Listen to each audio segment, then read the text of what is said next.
Time for Friday, The Rabbi Slept Late at 1, and Sunday at 3 for The Wild and the Free. And speaking of wild, it's time to join Scott Davis, Tom Cannell, and Steve Lake for the Canton Akron Amateur All-Star Game live from Thurmond Munson Memorial here on your local sports station.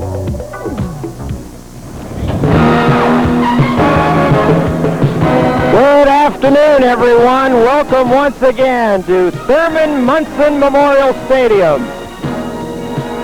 Today, it's the Dr. Peter Ferguson All-Star Game, the best of Canton against the best from Akron in the 35th All-Star Classic.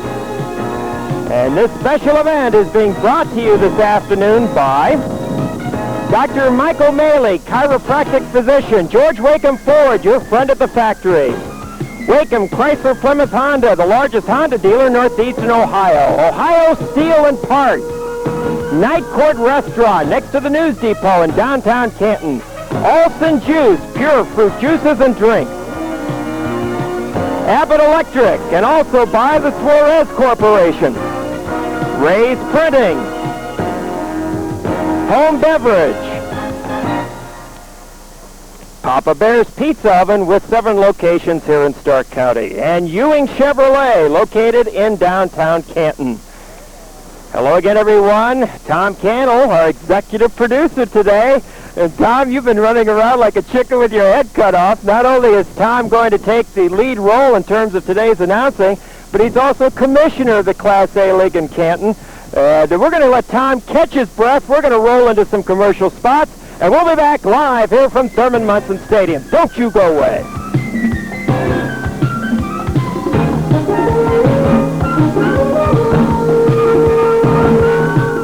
Where can you get a fully reconditioned used car? Low bank financing. An extended service plan available on most used cars. And immediate delivery. Come to George Wakeham Ford, the home of Little Detroit in Massillon.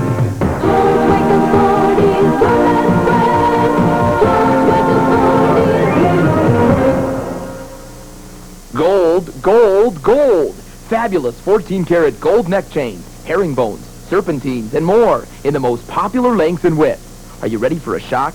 As low as $24. Selected styles and quantities limited, so hurry. Stock up on gleaming 14-karat gold chains now. Visit Miller Wholesale Jewelers, America's largest jewelry supermarket at 3255 Cleveland Avenue Northwest. Offer expires July 23rd. Hi, I'm Brian Brennan. You know, the Browns have a reputation of being a good football team, a dominant force in the NFL. Wakeham Honda has a similar reputation. That's why I bought my Honda there. Wakeham Honda has a reputation of being a great dealership, one that cares about putting their customers in a good car at a fair price. And the service department at Wakeham Honda has a reputation of getting the job done right the first time. So when you're looking to make a great catch on a new car, it's Wakeham Honda, 3710 Lincoln Way East between Canton and Massillon.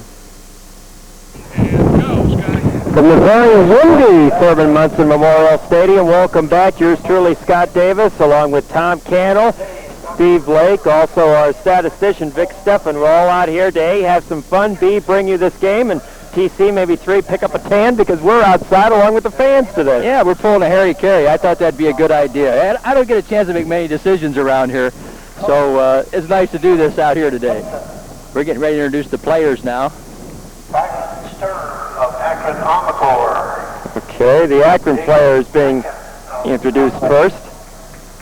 Dennis Krause of Wadsworth. And I think they're going through the pitching staff, and perhaps some of the pitchers are down in the bullpen. The players from Akron C&P Sales, Mike Kimmler. Mike Pimler, Akron C&P Sales will be the next man out. From Akron Merchants, John Elsig. John Elsegi coming out. From Copley, Dick Duncan. There's Dick Duncan from Copley. He's the next player out. From Worcester, Brian Sullivan. There's Mr. Sullivan from Worcester. From Worcester, Todd Steiner. Todd Steiner from Worcester, a shortstop. From Akron Merchants, Mark Champagne. Mark Champagne from the Merchants. From Akron C&P Sales, Dave Lupo.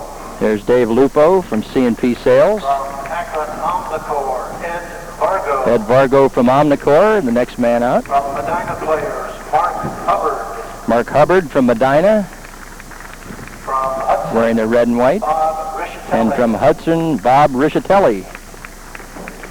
The starting Now the starting lineups for the Akron All-Stars.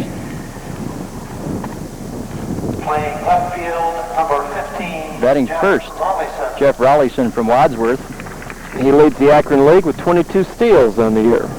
Starting at shortstop, number 14, Rick Rembliak. Here's Rick Rembliak, who was a starter for the Canton All-Stars last year, and now he's a starter up in Akron. Center field, number 12, John Mast. John Mast, the center fielder.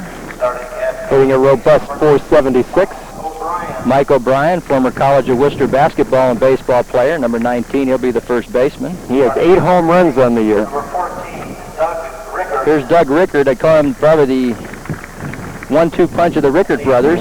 He's over there at third base. Rickard. Here's Rod Rickard, his brother and manager of Mansfield, big home run hitter. 30, Scott Jolowick. And Scott Jolowick, the right fielder from Mansfield. The catcher, number 34, Brian Williams, the catcher from Wadsworth, hitting a lusty .558. Starting at second base, number 7, John. And their second Floria. baseman, John Floria, hitting .333. Pitcher, number 13, Bill Vinter. And Bill Vinter will be the starting pitcher, number 13, and he's got a jacket on this warm day. And Well, that's what the all Akron starting All-Stars. pitchers do, right? With an ERA coming in at 0.70. That's why he's the starter. Vukovic. Here comes George Vukovic, the manager of the Stark Merchants. Who had his 3rd grandchild over the weekend. George fancies himself as a golfer at times. And Don There's Thornton. Jack Schultes from the Pizza Oven, Coach. and Don Thorley from Abbott Electric, and John Gray from All Sun Juice. Players today for Canton, number 14, Greg Montini from Abbott Electric. Greg Punteni from Abbott Electric hitting 280. Stark Merchants. Rob Tyson of Stark Merchants checks in at 385. He'll be playing first base. 20, Bouncer Bouncer Murray of Buttrey Malay, 302 average. number 13, Pat Sedmock. From the quarterback at St. Thomas to the third baseman of Pizza Oven, Pat Sedmock.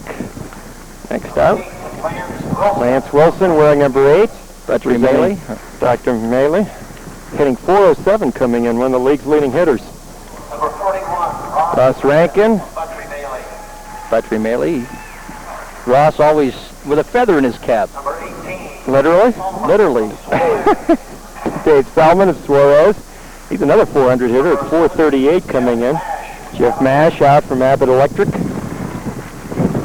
number 30, Nolan Janick. Nolan Jadish Merchants. will be Canton Merchants, also DH. a Falls College pitcher. Number 17, Rocky Borquin. Here's Rocky Borquin, the manager of Buttrey Maley and a longtime star in the league. 5, Ty Ross. Third baseman. from Canton South Basketball, the Pizza Oven outfielder, Ty Ross. Number 19, Scott Commune from Alson Juice. Scott Commune from Alson Juice, a 400 hitter, trying to find a way into this lineup. That's how good this Canton lineup is. Number 24, Scott Summers from Mr. Hero. And Mr. Hero, catcher, Scott Summers. 18, Craig Martinez from Buttrey Bailey. Craig Martinez, 5-0, 2.57 ERA coming in for Buttrey Malay. Canton Merchants. Canton Merchant Steve Cunningham, 3-2 record, 1.77 ERA. His teammate Jeff Johnson, whose record is 3-3, but a great ERA of 2.08. 7, Rick Retrick from Abbott. Rick Bretrick, Abbott Electric, 4-0 on the season. Can't do much better than that. Yeah. Glover from Ortho Clinic. Representing Ortho Clinic and with his own cheering section here this afternoon, Sean Glover. Bailey from Buttrey Bailey. Brian Maley from Buttrey Maley. How many Buttrey Maley players do we have on this team? Quite a few. They're the league leaders. You can see why. Mark Haydett from Suarez, also from Suarez. Walt DeShields. Mark Haydett, the pitcher manager of Suarez. Number 4, Between the two of them, they have a 7-2 record combined. Ken Reed of Stark Merchants. There he comes. Kenny used to be in the White Sox organization. number 8, Doug Byler from Worcester. Number 9, Announcing Doug Byler of Worcester. And Andy. 22, Steve Embrick from Akron Well, they're AA. going back to Akron Well, now. we got are a they? couple of late arrivals. Yeah. We want to make sure they get in, huh? Luke from Medina Players. I think it's half of the Akron pitching staff. I think their manager will be glad they showed up here. Jeff Bricker of Worcester, the manager, and Steve Lake and I are talking to Jeff before the game. Both managers and all the players, you can't believe how pumped up they are to be in this ball game. Number 45, Brian Herder from Akron C&P Sales. Well, they're just popping them out there. Bat bowling, Roger Thor. Well, the late arrivals unfortunately don't get on our card, and we'll pick them up as we go in the ball game. At home plate, Bob Morgan. At first base, Ron. The umpires. At second base, Don Levy. At third base, Larry Civarella. We still have the Canton starters to go. Mark Craig. Right field, Chuck Hayes. Mark Craig and Chuck Hayes doing the umpiring down the left and right field lines from Akron, and the infield umpires, Bob Morgan and Don Levy of Canton, Ron Reed and Larry Cavarella from Akron. Those are our 6 umpires. And we're waiting now for the introduction of the starting lineups for the Canton players. Well, we're probably going to hold that until they come onto the ballpark. With us today to sing the national anthem, Chris Cannell. Ladies and gentlemen, would you please stand for the national anthem? Is this a familiar face singing the anthem? I do see a familiar face. Chris Cannell to sing our national anthem.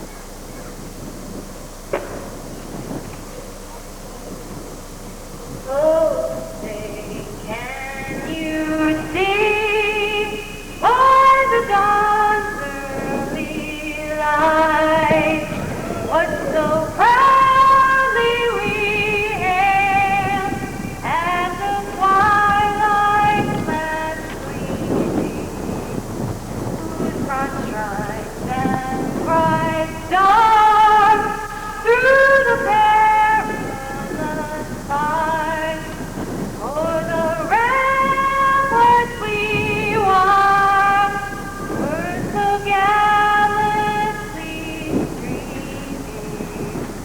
and the rocket fragments of unbursting in air came through the night, that our flag was still there. Oh, sing us that star-spangled banner yet waves o'er the land of our free and the home of the brave.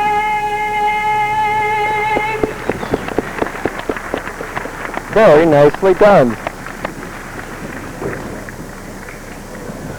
I think we're going to meet the Canton All-Stars out on the field.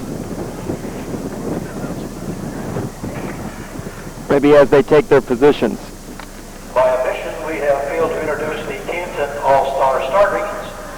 Introduce them at this time. All right, they're going to do it right now. And Ryan from Pizza Oven. Pat Lyon, the catcher, coming out for Pete 7. Base number 25. pick him up defensively. Country Bailey. Jeff Height at first. Buttrey Maley. Hitting 360. Pat's hitting 298. Ross Vukovic, Stark Merchants at second base. Hitting a cool 466. From Stark Merchants. Chris Wilson at third from Stark Merchants, hitting 373.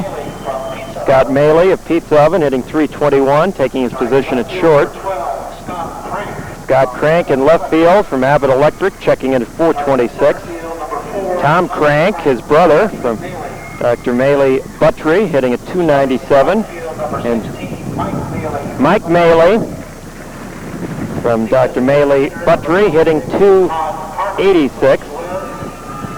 Starting pitcher. And the starting pitcher, Mono. number 12, Jim Mono from Dr. Maley, will take the mound. Now we're going to wait for Stan Ewing to come out, throw the ceremonial first pitch. Here he comes.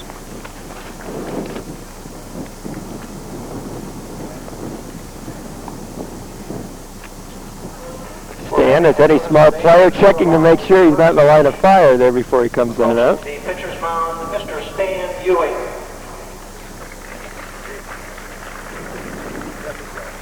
Stan, a long-time Class A sponsor, and we'll see if he's going to put any juice on it or what he's got. And he's going to get there. Thank you. Big hand for Steve. Okay. All right, we'll be back with the start of today's game right after these words of interest.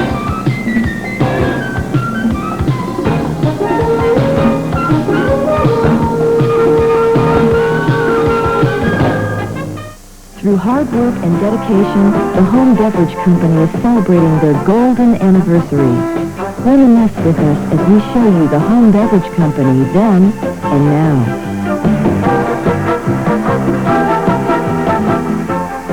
Thanks, Stark, Tuscarawas, and Carroll counties. We've grown up with you and will continue to grow to meet your needs. The Home Beverage Company, 1939 to 1989. If you need special automotive parts quickly, you need to know about Ohio Steel and Parts Company. Keep this toll-free number, 1-800-332-1980, and call about late model rebuildable cars. Call about our verified mileage engines. Call for our fine selection of foreign and domestic parts, and call for free delivery. Ohio Steel and Parts Company guarantees its parts for 30 days. We deliver to the best people, our customers. Here's your chance to sail into summer in a Super Snark two-man sailboat. This lightweight car topper is yours with the purchase of a new Chevy car, truck, or van from Ewing Chevrolet. And that includes Cavalier starting at $79.95, Geo Sprints at $59.95, and S10 pickups at only $69.95. So drive into Ewing Chevrolet today and sail into summer. You can get your way at Ewing Chevrolet. There you see the starting pitcher, Jim Monett, and a part of our starting lineup. Let's go down to our broadcast colleague, Steve Lake. Well, thank you, Scotty. Tom, I hope you guys are enjoying life on the veranda. This is the first for you, Scotty. I know Tom and I have spent some time out there. The wind is blowing in, and as we talked to the managers before the game, they sounded as though some of the players were disappointed they might not get any taters, as they say in the Class A League. But I think all the players are pumped up and very excited to be here. They all commented on the condition of the field and just the excellent facility that we have here in Canton for this game. Many of these players don't get a chance to get out here because they're playing in the A League schedule, and I think it'll be a thrill for them and a thrill for the people at home to get a chance to see some of our local homegrown talent. Akron, Tom's holding up a trophy. Is that for me? Yours is over here. That's very nice. This is a long-time series. Scott will get into some of the statistics as far as how far back it goes. Canton would like to avenge an 11-4 loss last year at the hands of this Akron team, and I think that with the weather, the field, and everything else, we're in good shape. Well, TC, there's no question about it, and I thank you and Rudy and everybody for this very nice trophy, marking our first broadcast here on TV 67, and first man is up, Jeff Rollison.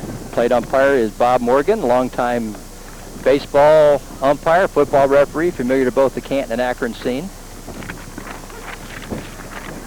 And there's a strike. 2 balls, 2 strikes on the leadoff hitter, Rollison. Monett working on the first hitter of this 35th Canton Akron All-Star Game, sponsored by Dr. Pete Ferguson. Fly ball to right. Up with it is Maley, and he puts it away. That was a good example of how the wind holds the ball up, hit to the right side. And the Canton All-Stars have recorded their first out. You might notice we got 6 umpires for today. And right. We'll find out who all these fellas are here in just a little while when we can get them in. Well, in true All-Star fashion, Bob Morgan, Don Levy, Ron Reed, Larry Cavallera are the first to third, and around home plate Morgan is, and Mark Craig and Chuck Hayes will patrol the left and right field line. Here's Rick Rembolak, shortstop all-star from last year with the Canton team. I think he was with Buttry Maley last year, and now he's playing up in Akron. I feel honored to be up here with the 2 commissioners, Rudy Pekarsky from Akron, our own TC from Canton. Yeah, Rudy, last year I got Rudy a little bit. He was still traveling when we got on the air, and he drove real fast when I started working on him. So he was here early today. 2 balls. Foul back, and there's one up over the roof. 2 balls, 1 strike. And it sounds corny. I got to say this right off the bat, though, the fact of how excited the managers and the players are, not to be just to be on TV, although that's a big thrill, but also to be playing in this great facility, Thurmond Munson Memorial Stadium. Rick Rembulak of Akron C&P Sales stands Bouncing in. ball to first. A fair ball off the glove of Height. Rembulak makes the turn. Maley up with it. Rembulak will be in standing with a double. He slides anyway. So the first hit of the ball game goes to Rick Rembulak, a double down the right field line. Number 12, John Mast. Bring up John Mast, the center fielder from Worcester. All-Stars would appreciate it, ladies and gentlemen, if foul balls that are retrievable would be returned to the playing field. Man at second now with one away in the top of the first. John Mast has done a little bit of everything for Worcester. He's had power with 5 homers and 35 RBIs, and check out the batting average, .476. Not too shabby. From the stretch now, Montet throws a strike. Pat Lyon, the big catcher, formerly a McKinley football player, as you recall. Right, yep, the quarterback, the place kicker, the punter. Here comes the 0-1. Curveball chopped to first. Height takes this one by himself. That'll make it 2 outs and a man at third as Rembulak advances. And Montet has his second out, disposing of the dangerous Mast. 3 unassisted. And here's another Worcester player, Mike O'Brien, number 19. Big, tall kid. As I said, he was a basketball and baseball player at the College of Worcester for a couple of years. Montet trying to get out of a little trouble here in the first. There's a ball low. The 4 and 5 hitters in this Akron lineup, O'Brien and Rickard, Doug Rickard, share the league lead with 8 home runs so far. Bouncing ball to short. Maley up with it, over to Height, and the Canton All-Stars are off the hook. For Akron in the first, they had a hit, they had a man left, and we're going to the bottom of 1. No score.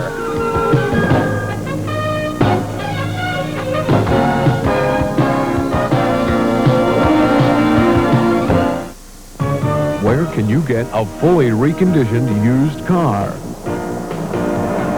Low bank financing. An extended service plan available on most used cars. And immediate delivery. Come to George Wacom Ford, the home of Little Detroit in Massillon.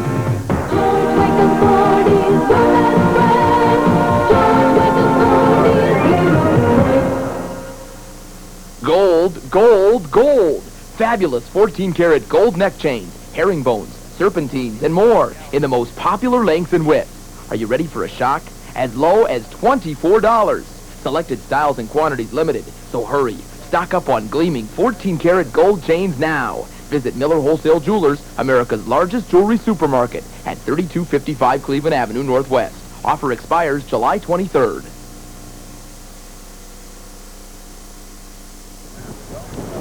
Today's game also brought to you in part by Night Court Restaurant, 218 Court Avenue Northwest, next to the News Depot, featuring the finest in business day lunches. And Ray Martin's Printing and Processing. We letter garments, T-shirts, sports bags, and all your sports accessories. Telephone number 492-2602. Steve Lake with a special guest. That's right, Scotty. I've got Jeff Berger, the manager of the Akron Area All-Stars, and I want to thank you for trotting up here in the middle of an inning here. First reaction of Thurmond Munson Stadium? It's beautiful. This is great. You know, we wait all year to play somewhere like this, and this year this is, you know, something special, getting to come over here and play rather than playing it over in Canton where we usually play. I checked with your wife before the game. She did forget to turn on the VCR. This is also the first time they've been on television, and you're the first interview. So you kind of a trivia question here. Okay, that's a good trivia question. This makes it all the more better. You guys putting the game on TV and everything makes it a great day. In preparing for the team, for the Canton team, is there anything special that you told the guys, or is it just do what got you here? Yeah, just do what got you guys here on this team. You know, we got some good pitchers, a lot of good hitters, and I said just go out there and play the game. And we'll all enjoy it. Thanks a lot, Jeff. All right, thanks. Back to you guys. And Tom Crank, the leadoff hitter from Buttrey Maley, Dr. Maley Buttrey Coins. He's the center fielder. He's in there now with a 1-ball, 1-strike count.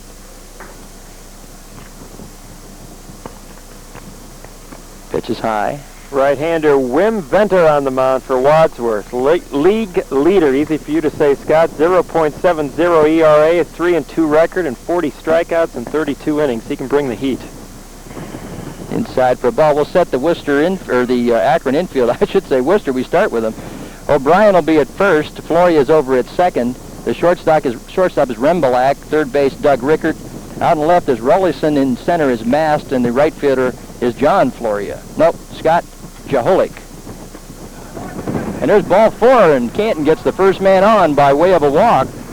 First base runner for Canton. First batter, and we're going to go to Ross Vukovic from the Stark Merchants. And Brian Williams is behind the plate from Wadsworth for the Akron All-Stars. Coaching at third base for Canton here in the first inning is Don Thorley from Abbott Electric, and over at first, Jack Schultes from the Pizza Oven.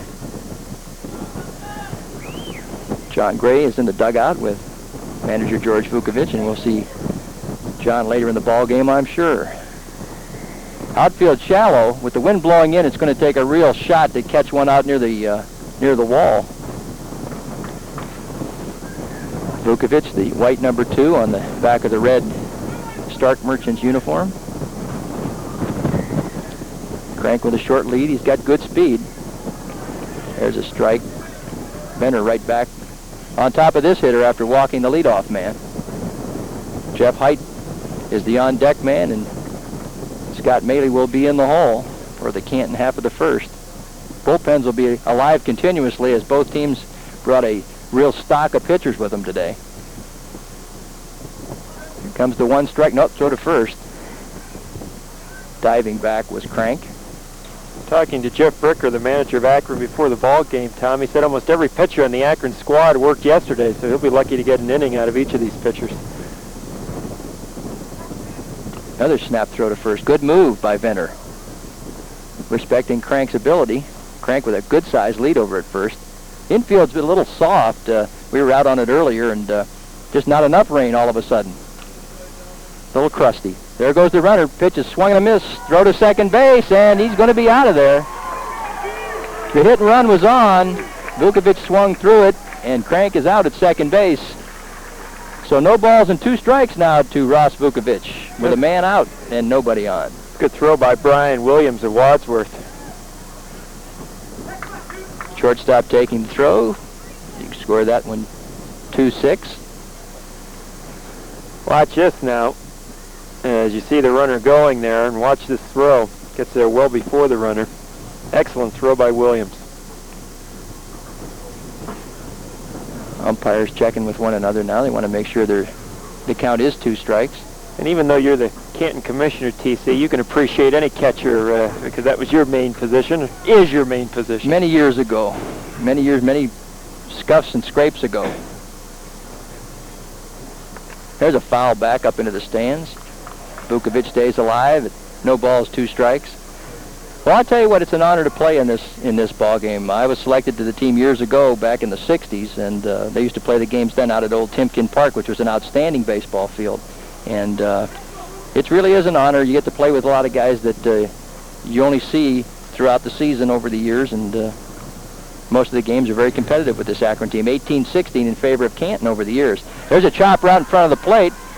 Catcher's up with it, throws to first for the second out. Good thing O'Brien 6'6", because the catcher that time, Brian Williams, had that ball up and in. So 2-3 on the out, and there's 2 men gone in the Canton first. And there's Jeff Height, a perennial All-Star and many-time league batting champion at Canton. And he leads the All-Stars, at least, if not the league, with a total of 24 RBIs. And what's more amazing to me on that stat, he has yet to hit a home run, but he still drives in those runs. And with a 360 average, it's also among the league leaders.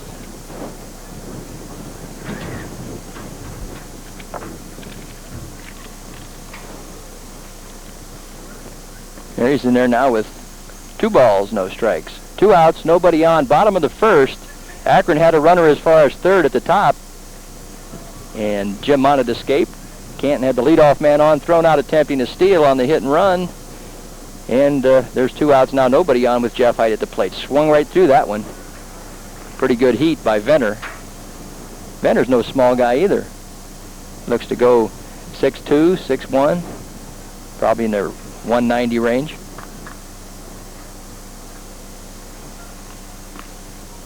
Here it comes. High pop foul over our way. That'll be up on the roof. and down into the parking lot. Vic Steffen didn't make a move on that one, so we knew it was beyond our reach. Nice crowd of people come out today to sit in the sun, take a look at the stadium, and watch this ball game. We'll give you a little guess later on when all the people get here. Down the left field line, foul into the stands. We're hoping to draw about 1,000 people to the ball game today, and we're well on that pace, it looks like. All the fans sitting out there, sans shirts and lots of shorts, a lot of sun worshipers today. There's a ball low.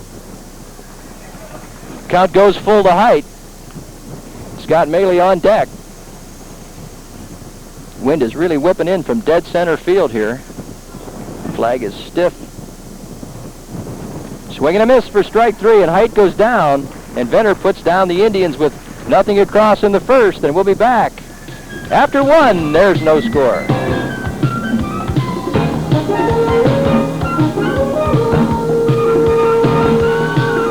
Hi, I'm Brian Brennan. You know, the Browns have a reputation of being a good football team, a dominant force in the NFL. Wacom Honda has a similar reputation. That's why I bought my Honda there. Wacom Honda has a reputation of being a great dealership, one that cares about putting their customers in a good car at a fair price.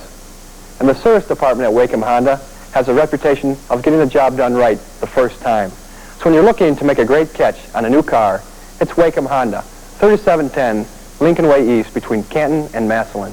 Through hard work and dedication, the Home Beverage Company is celebrating their golden anniversary. Reminisce with us as we show you the Home Beverage Company then and now.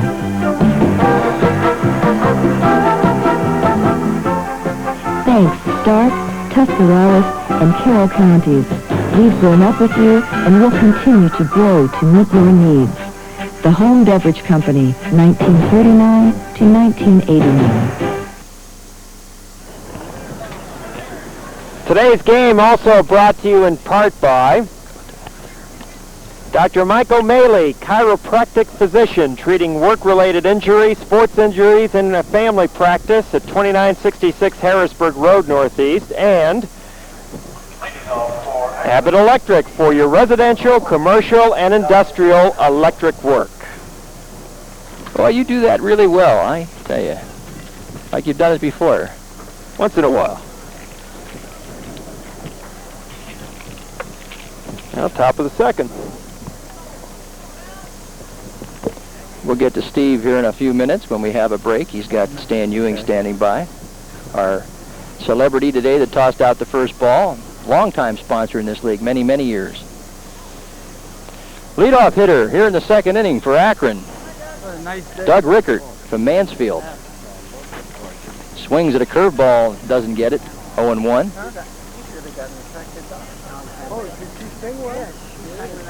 Jim Monnett starting the second inning of work. Ball's low, 1-1.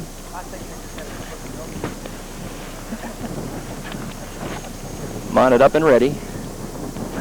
In the dirt for ball 2. Pat Lyon, you can see he's got a guard on his elbow. He strained his elbow the other night in the ball game, but Wild Horses wasn't going to keep many guys out of this one today, and Lyon's got his elbow brace on, and he's in the ball game. I got Rudy over my shoulder, make sure I'm right. Was it this man, Doug Rickert, that was the MVP in this game a year ago? And Rudy says that's correct. Bouncing ball again to Height. He's going to flip to Monnett covering, and out number 1 in the second inning. Well, they're not getting around on this kid. Let's see. We're going to make that 3-1 on the out. And I'll tell you what, Scott, I'm going to let Rudy slip in here for a minute, and you can do a little play and talk to Rudy. He's got to get going. And Rudy, step in here a minute, buddy.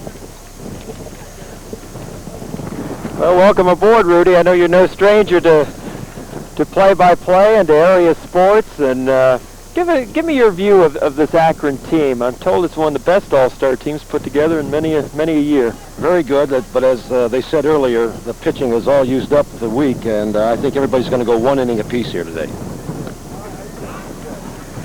And talking to your manager, it looks like we may see Jim Robertson of Worcester coming out next. What impresses me are the great stats on these players. You know, a guy like Rod Rickert, age 35, and I guess he's also the manager of Mansfield, and he has 15 steals at the age of 35. He may be the Nolan Ryan of this league. He is. He's old-time baseball, and that's what we got to get more of. And like you were talking earlier about this game and it being on TV, any player here, it's like being in the bottom of the ninth, 3-2 count. You hit a grand slam home run, and any player that doesn't think that's here should turn in their uniform, and we should release them. Well, a check down to first base umpire, and Don Levy said yes, indeed. Rickard went through, so that'll be a strikeout for Armonnet. That will be his first. Scott Jeliwick will step in, the right fielder, with 2 men out now, and nobody on in the top of the second. No score here. Well, you pulled people in not only from the Akron area, but we've mentioned Worcester and Mansfield, so a lot of the Wayne County and Richland County area involved in your league as well. Wadsworth, Copley people, and Medina, and we're trying to expand to even 2 more teams from that area as well next year. That one low and inside, ball 1. How about giving us a thumbnail sketch of the first half of the season, what happened up your way? Good race again. Worcester hung on tough. They had some early postponements and rain dates, and they had to win 4 out of the last 5, and they did it. And they had to do it up here in Akron, and won a doubleheader on Saturday and Sunday to win the first half title. Now you're involved in second half play. Any other teams look strong heading into the second half? Copley's undefeated second half, 5-0 record. They've done a fine job. They picked up Roger Begg, who is familiar down here, played a couple years down here, and little Andy Finley, Akron U and Lake High School product, and they're going to be mighty tough second half. Sure remember Andy from his exploits on the football field for that Lake State playoff team. Shouldn't call him little either. He's a hustler. Oh, there's a good shot, and that'll be in there. Center fielder coming up with the ball, Tom Crank. So a base hit for Jeliwick, and a runner at first now with 2 away. We're happy to be here, and we want to salute you and all the sponsors on the broadcast. And, of course, Dr. Ferguson, we've got an award for him, and Mr. Ewing and all the fine people down here, the Canton area. And all you people that got Warner Cable, call them up and tell them 67 on all the time. Rudy, we love that. We love that. I've called him. Everybody call Warner Cable tomorrow. Call Mr. Fry in Akron. Brian Williams, the catcher, stands in. Tell us about the playoff format now once the second half of the season is complete. Somebody else besides Worcester wins it, then they play 2 out of 3 unless there's not enough time, because the best record then would go to Warren ABC tournament, and the next 3 teams would come to the Continental Regional Tournament in Akron, which we hosted the last 3 years, and it's getting better. And that winner goes to the World Series in Euclid. And those people in Euclid are doing a great job on the high school level and unlimited age, too. That one a called strike in there. Give us a thumbnail sketch of the typical player in the Akron League. I think a lot of people may be tuning in and saying, well, these guys must play all the time. I mean, all these people have regular jobs. For them, baseball, I don't want to use a Bo Jackson term, but baseball's their hobby. That's exactly it. The main thing we've got to get through to them is that it's like a second job in the summertime. You just can't come and show up. Otherwise, you're going to be embarrassed playing and pitching and hitting. You've got to make it a full-time, like a second job in the summertime. And a lot of these guys are college-age players, so they're playing 12 months a year now. That's why I brought up the Bo Jackson comment. Well, he's something. I was out here early tagging fly balls. I think he's in a league by himself, no matter what the attitude may be. There aren't too many pros that I'd go to see pay to see play, but he's one. Whereas this sounds like a cliche, and I don't mean it to be, but talking to both managers, you know, you think of an all-star game, and the first thought is, well, we've got to get all these players in. And I know that's in the back of the mind of both managers, but the number one thing here today is to win this ball game. There's quite a rivalry between Akron and Canton. Oh, great rivalry. We've been coming down here. I've been coming down here since '63, and it is fantastic. Runner going, line throw is in there, and once again, a put out by the catcher. The catchers are 2-0, 1 for each side, and that'll do it here in the top half of the second inning. We go to the bottom of the second. There's no score.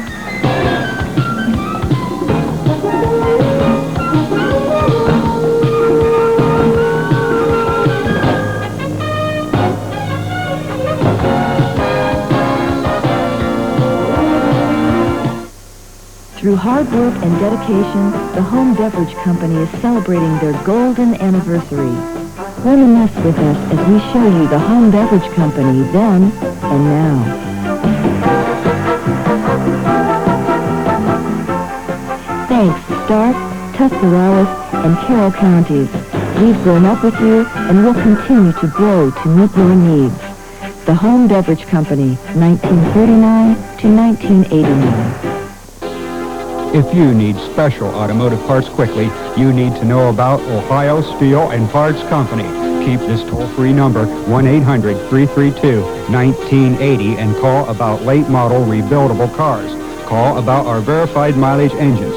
Call for our fine selection of foreign and domestic parts, and call for free delivery. Ohio Steel and Parts Company guarantees its parts for 30 days. We deliver to the best people, our customers. Here's your chance to sail into summer in a Super Snark two-man sailboat.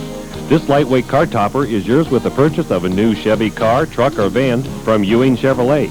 And that includes Cavalier starting at $79.95, Geo Sprints at $59.95, and S10 pickups at only $69.95. So drive into Ewing Chevrolet today and sail into summer. You can get your way at Ewing Chevrolet. And today's game also brought to you in part by Alson Juice. For pure fruit juices and drinks, it's Alson Juice. Let's go down to Steve Lake. Thank you, Scotty. We just followed a Ewing Chevrolet commercial, and Stan Ewing, first of all, what did you throw out there? Was that the Rip Sewell or the Eufus pitch? That was Euchre's pitch. That was the old pitch is what that was, Steve. You've been a longtime sponsor of the A-League. You were instrumental in getting this stadium and getting the Canton Indians team here. And now you got the A-League All-Star game here and on television. It's got to be a big day for you, and you got to feel great. Yeah, this is the biggest day of my life because I believe in A baseball, and I believe in the kids, and it's so nice to have them play down here in this facility because they're just a great group of kids, and this is an outstanding stadium. This, Steve, is one of the outstanding minor league baseball complexes in the United States, and for people that haven't seen it, they should come out here and see it. They would really be impressed at how great this stadium is. And, of course, you know, the free admission today, there's still time to come out and watch the ball game. You bet. Yes, anybody sitting home on your armchair and watching this game, put on your hat and your coat and come on out here and watch this game. Of course, you remember 50 years ago when Tom Cannell was a catcher here in the A-League, and now you've seen him as a commissioner, and I think he deserves a little pat on the back. Yes, Tom, he deserves a great pat on the back. He's done an outstanding job as a commissioner, and I do remember him as a 10-year-old kid as a catcher on my Edgefield Mighty Might team, and of all the kids on the team, Tom Cannell was the most brave and courageous kid because he's the smallest kid in the team and he had the toughest job to play, and he done an outstanding job. So it's a joy to see him progress and still be connected with baseball. Okay, Stan, thank you very much, and thanks for stopping by. Thank you, Steve. Tom, the check, he wants a check later. Well, a round of applause for Scott Maley. As you saw, he was hit on what looked to be the upper right arm, Rudy, with a pitch, and fortunately he's okay. And we'll go back to the replay of the end of the top of the second inning. Pat Lyon, the strong right arm, the McKinley quarterback, and even a bigger future as a baseball player. And you see why there as he threw out the base runner attempting to steal. This so far has been a catcher's game. And Rudy, before you go, I just want to say a big thank you for all your help and your support in getting us the stats and facts of the Akron team so we can try to do this one up right. Thank you very much, and a great job done by you guys all season long. Enjoy all your high school broadcasts during the Friday night season, and I'll see you again. And, of course, I'm going to tell the Akron guys that Tom's retiring. They've got to throw him in the shower after the ball game. Oh! All right, thank you, Rudy, and thanks for the word about Warner Akron Cable as well. There's a hard shot just by the diving shortstop, Rimbalak. So runners at first and second as TC is getting ready to rejoin us.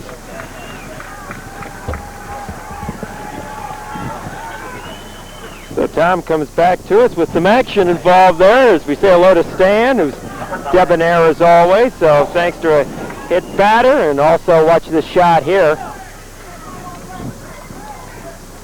Mike Maley coming through there with a base hit. Great try by Rimbalak, the shortstop. Suddenly 2 on, nobody up. Chris Wilson is up, and so's TC. Hey, I'm back. Well, it's going to be fun today. We're going to have people in and out and try to enjoy the game. They're looking for a bunt. I guarantee you Wilson isn't going to be bunting. Takes a curveball for a strike. We had a hit batsman by Scott Maley, then Mike Maley with a bouncing ball up the middle. And, folks, that is Dr. Maley at first, so they didn't have to worry about a doctor in the house when the hit batsman went down. He was in the on-deck circle. He'd be a great guy. I hope Steve Lake can get the doctor, because here he is. He's got a team.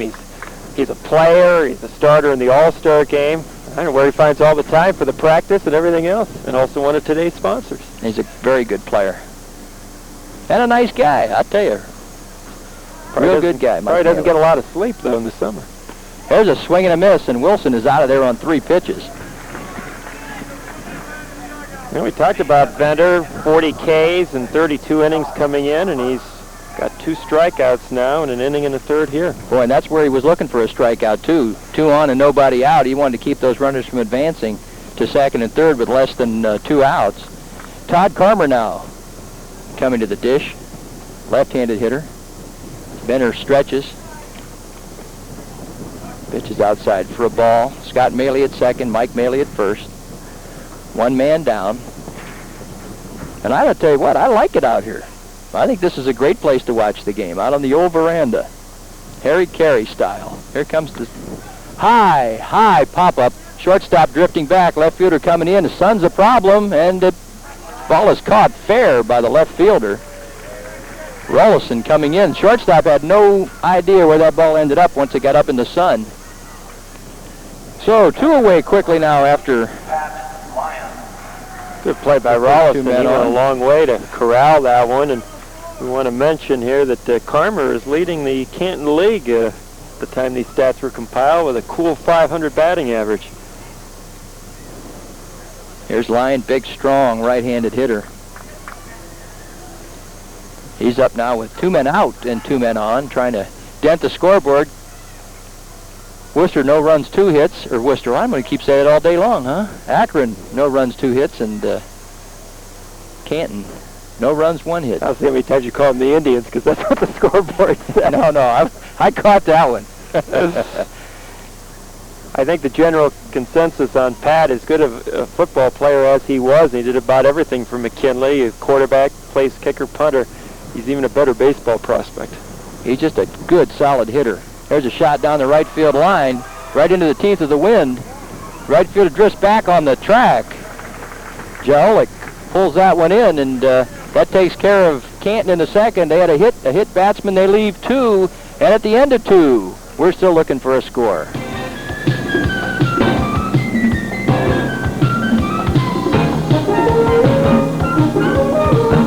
Hi, I'm Brian Brennan. You know, the Browns have a reputation of being a good football team, a dominant force in the NFL. Wacom Honda has a similar reputation. That's why I bought my Honda there. Wacom Honda has a reputation of being a great dealership, one that cares about putting their customers in a good car at a fair price. And the service department at Wacom Honda has a reputation of getting the job done right the first time. So when you're looking to make a great catch on a new car, it's Wacom Honda, 3710 Lincoln Way East between Canton and Massillon. Gold, gold, gold. Fabulous 14-karat gold neck chains, herringbones, serpentines, and more in the most popular length and width. Are you ready for a shock? As low as $24. Selected styles and quantities limited, so hurry. Stock up on gleaming 14-karat gold chains now. Visit Miller Wholesale Jewelers, America's largest jewelry supermarket at 3255 Cleveland Avenue Northwest. Offer expires July 23rd.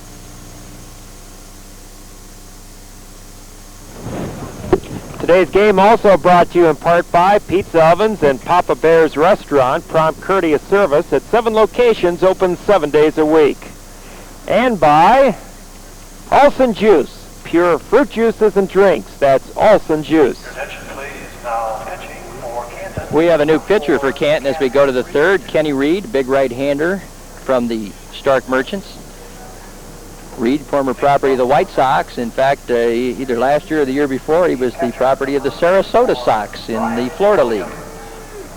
Good outing for Jim Monett. 2 innings pitched, allowing only, 2 hits. Walked no one and struck out a batter. And starting off now in the top of the 3rd for Akron, catcher Brian Williams, number 34. From Wadsworth, right-hand hitter. That's the only change for Canton. The starters remain intact in the field as Kenny Reed gets set to crank it up. Swing and a miss. Kenny's got a little bit of heat. In fact, he's got a lot of heat. He could flat bring it. 1 strike to count to Williams. Bouncing ball. Shortstop Maley up with it. On his way over to Height, and there's one away. So no ill effects for Scott Maley after being hit by pitch here in the bottom of the second. Back out in his position as we start the third. Yeah, it's tough to get hurt at any point during the season, but it's almost like adding injury to insult when it happens in an all-star game, so we're glad to see that the shortstop's all right. Jim Monnett, 29 pitches while he was out there, 11 strikes and 18 balls. Well, we'll change that around. Vic Steffen says 18 strikes and 11 balls out of those 29 deliveries. Well, that sounds better anyway, so. John Floria's in there, the second baseman. Floria from Copley, right-handed hitter. 1 ball pitch from Kenny Reed. High fly down the left field line.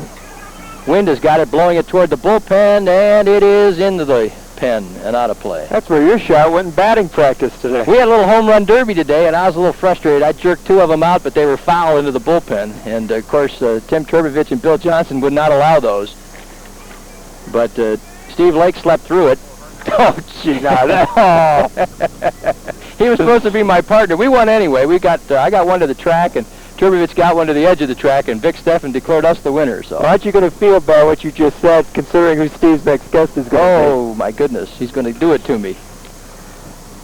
Of course, I bought breakfast, and there's no skin left on my bones as it is. You guys were just vicious. Oh, I got one more thank you to Rudy. So kind and gracious, and also thanks to Rudy as the Akron League have presented us with trophies here. And we certainly appreciate being recognized for what we try to do in the local sports scene, and probably as good a time as any to say this game, without the work of my broadcast partner, Mr. TC, would not be possible. He's the one that spearheaded this one, and that's why today's game is being broadcast live here on TV 67.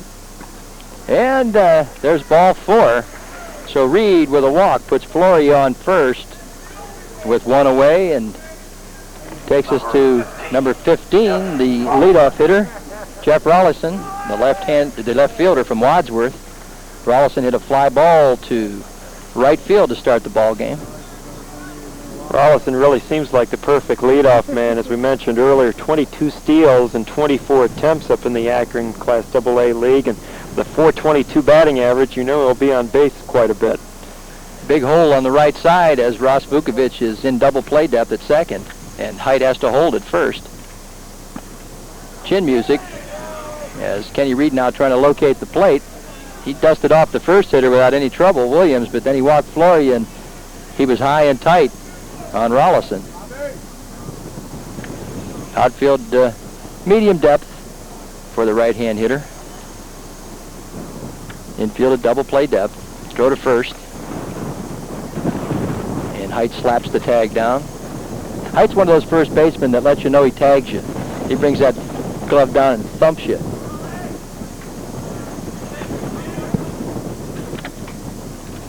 The 1 pitch. Runner goes. Nope, fakes.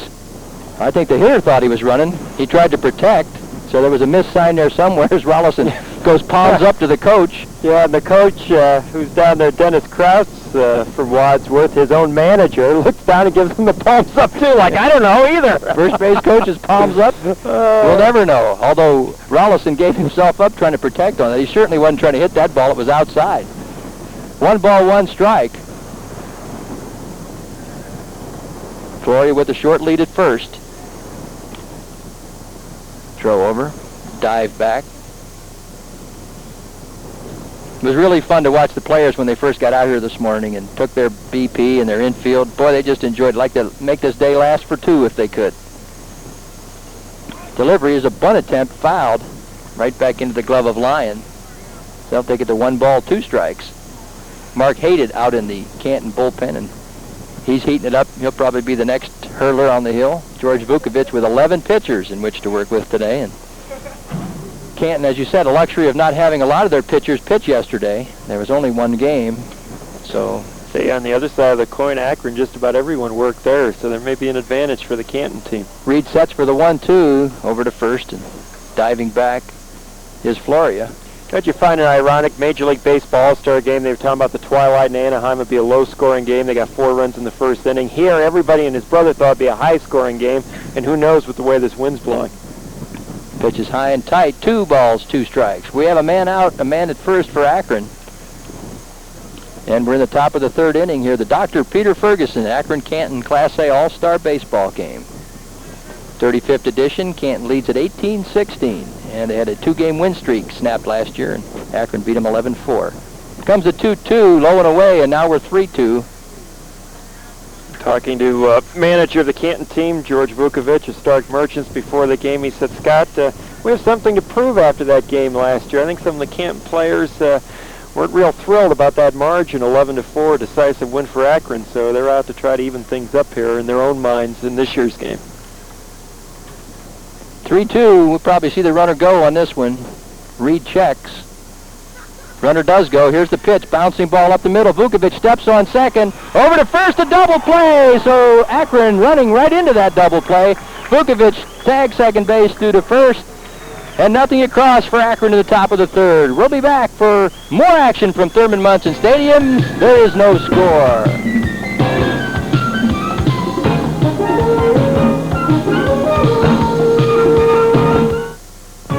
Where can you get a fully reconditioned used car? Low bank financing. An extended service plan available on most used cars. And immediate delivery.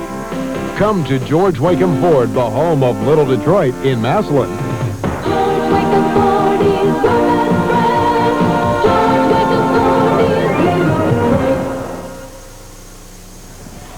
is Hi, how are you? Today's game also brought to you in part by Night Court Restaurant at 218 Court Avenue Northwest, next to the News Depot, featuring the finest in business day lunches.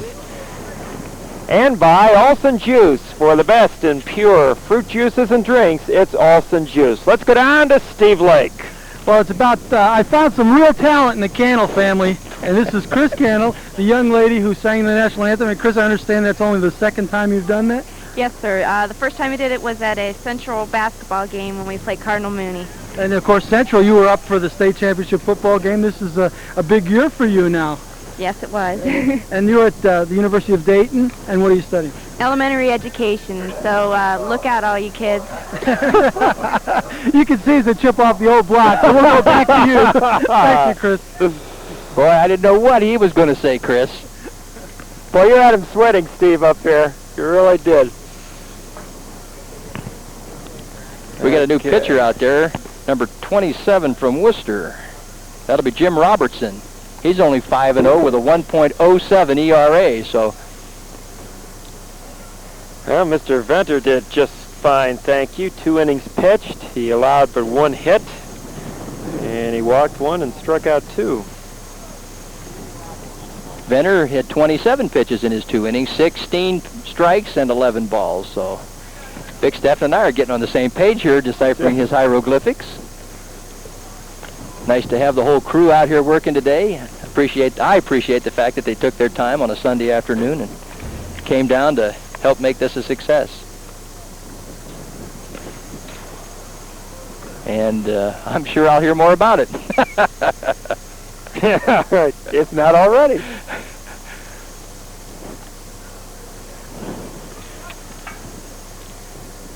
As we look around the infield, the starters remain intact, as did with Canton, the pitcher. The only change is we're in the 3rd inning. For Canton, the left fielder, number 12, Scott Crank. We're going to lead it off with Scott Crank, the left fielder from Abbott Electric, right-hand hitter. Going to get the brother act in this inning. Well, we got brothers on both ends of the dugouts. The Rickards from Akron and the Cranks from Canton.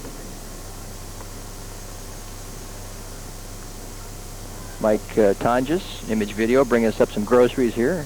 We'll thank Mike. Thank Mike for his crew being here today, bringing you these pictures. They do the Canton Indian games and all the other games you see on 67, and you all know they do such a good job.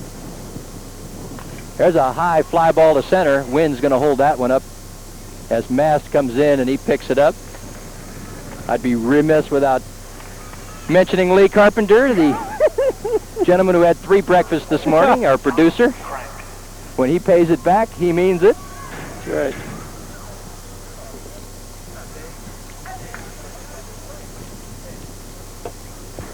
And now we're at the number 9 hitter. Now we're back to the top. This is Tom Crank, Scott Crank's brother, at the top of the order. And he bounced out to the catcher. Right, the first brother act since the mid to late 70s when the Fletcher brothers played for Akron. And takes that one. That hit the bat. Off the bat. I thought it might have caught the helmet. Crank walked in the first inning, and he was thrown out attempting to steal. He was the leadoff hitter for Canton. He stands in now with a 1-ball, 1-strike count. Hey, watch. There you go. He ducks down and hits the top of the bat. You see checking in with a .297 batting average. Another fly ball to right center. This ball is drifting in the wind, and I don't know if they're going to get it. They do not. Ball is loose. Nice play by the right fielder backing up. Jalolik. And he gets the ball in. I'll tell you, that ball could have bounced all the way to the fence, but a nice play by the right fielder. I see what's happening, Tom. Look at the flagpole as the wind now blows toward right field, and that ball kept blowing away from the center fielder. Watch John Mast, who went a long way, try to backhand it. As Tom mentioned, Scott Jalowick out of Mansfield doing a nice job backing up the play and held the runner to a double. Of course, Crank still cranked that one. I had to say that one. Oh, my. Well, I knew that was inevitable. Yep. Here's Ross Vukovic. He did chop it out in front of the plate, thrown out by Williams, the catcher, in the first inning. So Canton now with another threat, man at second and 1 away. We're at the bottom of 3. Vukovic takes a ball. Ross Vukovic playing, and I'm sure a thrill for his dad in the All-Star game today. And I think Ross is the new father that we mentioned earlier. I think it was his wife who gave birth just a couple days ago. There's a ball in the dirt. 2 balls, no strikes. Tom Crank at second. He got there by way of the double. The best scoring opportunity for the Canton team. There's the check and the pitch. Curveball stays high, 3-0. Robertson kind of guiding that one in. Long sleeves on a warm day today. Robertson trying to break a sweat. Throws a sidearm fastball high up in the eyes, and Vukovic walks. And that brings one of the dangerous men in the ball game to the plate, Jeff Height. And Jeff Cade in the first inning swinging, so he'll be up there with some purpose. Very tough out at the plate. First and second now. Second time Canton has had 2 on. Looking to post the first runs of the ball game.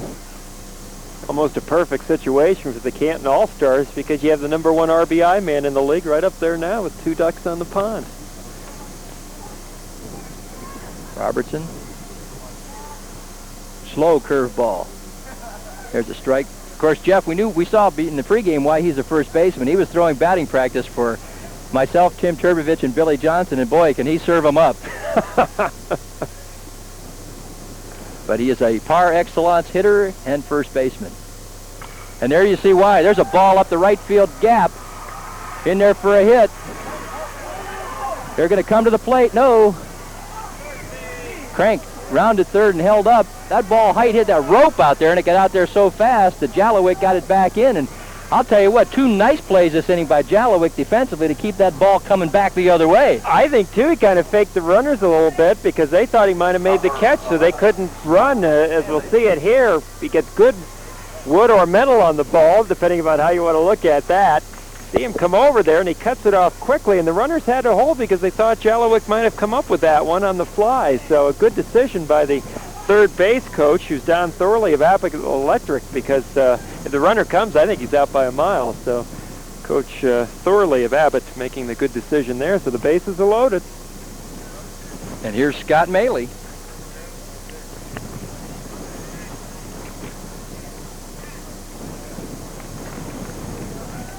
Best scoring opportunity for either team so far. Of course, Akron looking for the double play, Tom. Bases loaded and only one away.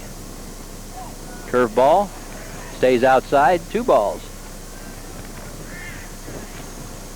You know, we can't say enough thanks, and we will later on, to the people that helped us at the ball field to get ready here. The Indians, the city of Canton. Here's ball 3. And now Robertson is pitching himself into a hole. Bases loaded, 1 man out, 3-0, the count to shortstop Scott Maley. Maley got plunked in the shoulder the last time up, so he hadn't had much to work with. Here comes the 3-0, right down Broadway. It's amazing how a pitcher who can't find the plate can always find it on the 3-0. You can look for Maley to be cranked up and ready to rip on this one. Height at first, Vukovic off second, Crank off third. And the 3-1 is on the way. High pop-up behind the plate, and that'll make the screen. Williams comes back and up onto the roof.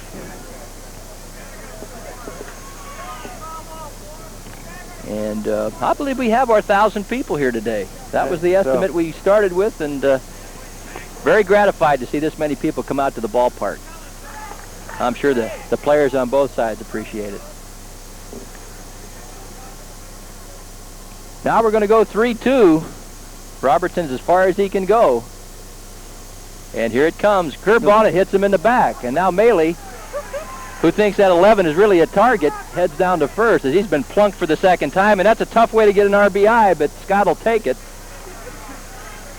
Maybe the first, I'm sure the trivia question, there's sure a trivia in there somewhere. The only man to be hit twice in a row in an all-star game. And this wasn't close either. Almost hit him on the first digit. He kind of throws the bat down in disgust. I mean, once a game is something, but twice in 2 at-bats is another. And looks like we're going to get a pitching change because it's obvious that Robertson was struggling. Robertson looking at his finger as though he may have developed a blister. And we have a big left-hander coming in, number 32 from Wadsworth, Tim Bereni. And they do grow him tall in the pitcher's mound on this Akron team. Bereni, a big, tall left-hander. He'll be pitching to his regular catcher, Brian Williams. And this will give us a chance to thank Billy Johnson, Tim Turbovich, Mayor Persis, thank the Indians, thank Bob Pat coming out here this morning, making sure we had everything taken care of. It was really helpful. They were out here working on the field this morning. Of course, when I woke up this morning, the 0% chance of rain was raining on my car as we came over from Worcester. And we're just happy to get this on and going today. And without the help of a lot of people, something like this just isn't possible. Well, Robertson, a third of an inning, 2 hits, 1 walk. He hit a batter, and of course, the big thing, he's charged with 1 run so far, but the 3 runners on base are all his responsibility.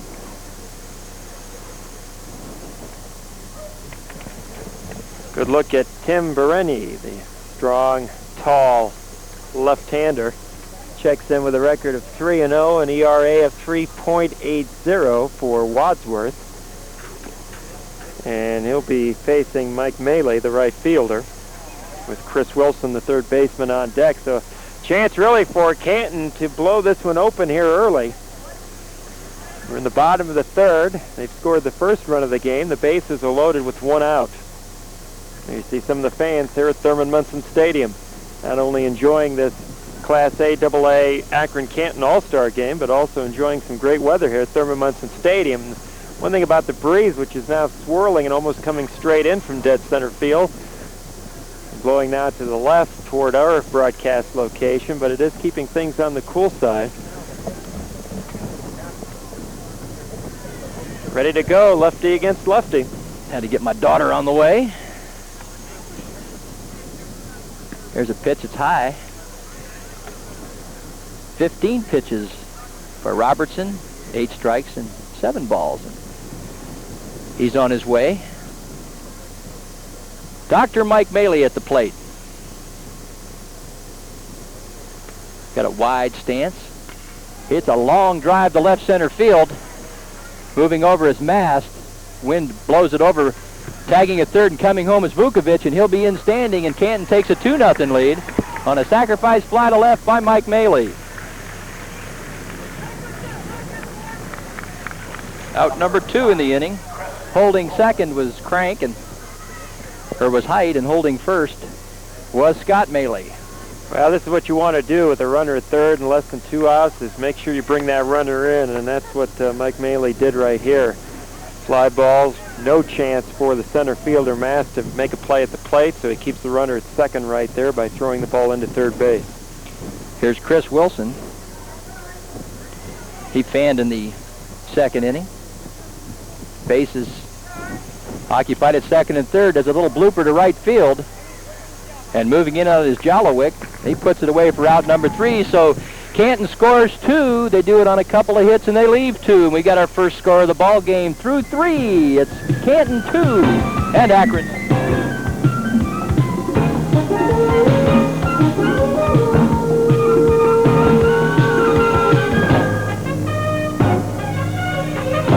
Gold, gold, gold. Fabulous 14-karat gold neck chains, herringbones, serpentines, and more in the most popular lengths and widths. Are you ready for a shock? As low as $24. Selected styles and quantities limited, so hurry. Stock up on gleaming 14-karat gold chains now. Visit Miller Wholesale Jewelers, America's largest jewelry supermarket at 3255 Cleveland Avenue Northwest. Offer expires July 23rd. Through hard work and dedication, the Home Beverage Company is celebrating their golden anniversary. Reminisce with us as we show you the Home Beverage Company then and now.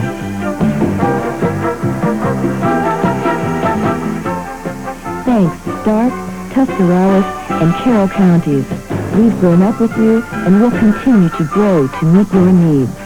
The Home Beverage Company, 1939 to 1989. Hi, I'm Brian Brennan. You know, the Browns have a reputation of being a good football team, a dominant force in the NFL. Wacom Honda has a similar reputation. That's why I bought my Honda there. Wacom Honda has a reputation of being a great dealership, one that cares about putting their customers in a good car at a fair price. And the service department at Wacom Honda has a reputation of getting the job done right the first time. So when you're looking to make a great catch on a new car, it's Wacom Honda, 3710 Lincoln Way East between Canton and Massillon.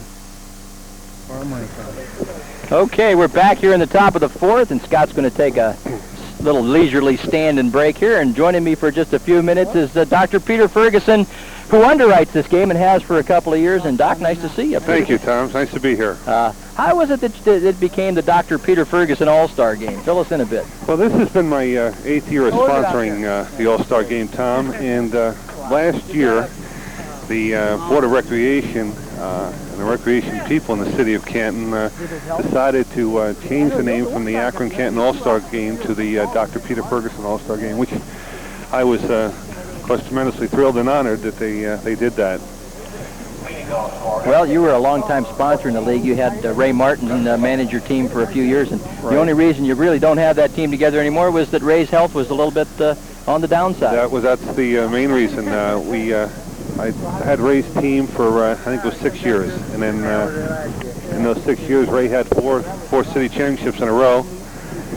He went to Dayton 5 times, and they went to Warren, I think it was 6 times. Okay. Well, why don't you stick with us here for this top of the year 4th inning, and we'll see what Mark Haydett, the new Canton pitcher, can do. The player manager from Suarez Corporation. He throws it high for a ball. Checking around the ball field, we see that the starters are still intact for the Canton team, and Haydett starts out with a ball, and he winds and delivers the ball 1 pitch, a breaking ball right in there for a strike.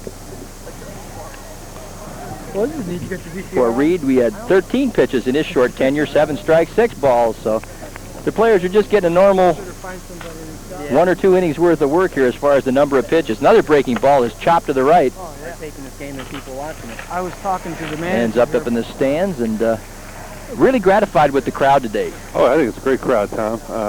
Everybody was thrilled. I was in the dugout before the game, and the kids were really hyper, and George Wilkowitz, the manager, said to me, "You think they're hyper? I'm really hyper."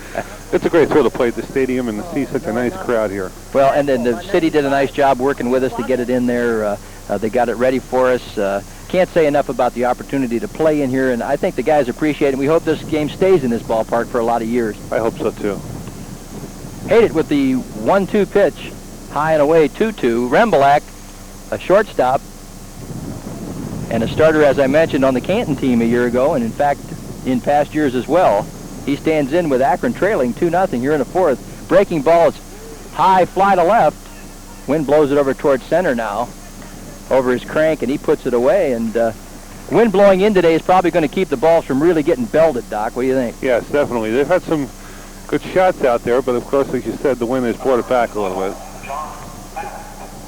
You've been involved with the Canton Indians coming to town and all that. Yes. It's really helped amateur baseball having that team in town. Definitely. In the beginning, there was stories it's going to hurt Class A baseball. It's going to hurt little leagues and stuff. The kids are going to be out here, but I think it shouldn't be. It's just the opposite. It's greatly helped the Class A baseball league, and it's fun to see kids out here in their uniforms in Little League and Pony League and the other leagues that come out and watch the Canton Indians play. And I think it's been a great asset to the baseball community. I couldn't agree with you more. Is Hayden faces Mass, the center fielder. 1 ball, 1 strike. Outfield is deep in right. Mike Maley deep in right. Crank straightaway center.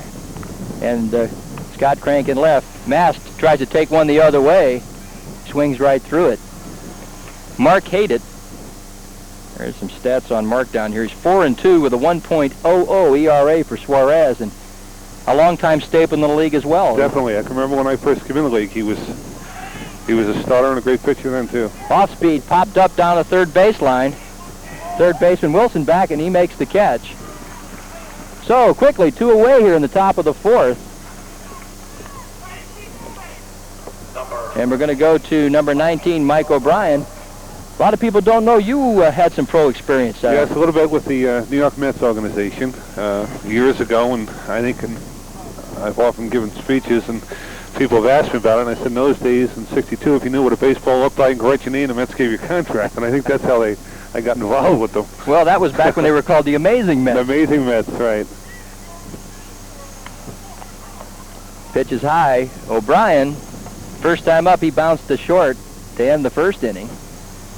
Mark Hayden working with a 2-run lead in the top of the fourth. The Dr. Peter Ferguson Akron Canton All-Star baseball game on a beautiful day at Thurmond Munson Stadium. There's a chop to third. Wilson, fair ball on its way over to Hyde, and the Akron All-Stars are gone in the fourth. Nothing across. An easy inning for Mark Hayden. At the end of 3 1/2, it's Canton 2 and Akron nothing.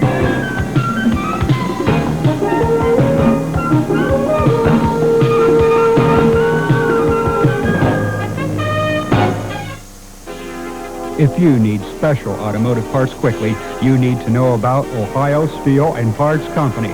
Keep this toll-free number, 1-800-332-1980, and call about late model rebuildable cars. Call about our verified mileage engines. Call for our fine selection of foreign and domestic parts, and call for free delivery. Ohio Steel and Parts Company guarantees its parts for 30 days. We deliver to the best people, our customers. Here's your chance to sail into summer in a Super Snark 2-man sailboat. This lightweight car topper is yours with the purchase of a new Chevy car, truck, or van from Ewing Chevrolet. And that includes Cavalier starting at $79.95, Geo Sprints at $59.95, and S10 pickups at only $69.95. So drive into Ewing Chevrolet today and sail into summer. You can get away at Ewing Chevrolet. Today's game also brought to you in part by Dr. Michael Maley, chiropractic physician, treating work-related injuries, sports injuries, and also his family practice, located at 2966 Harrisburg Road Northeast. And by Ray Martin's Printing and Processing.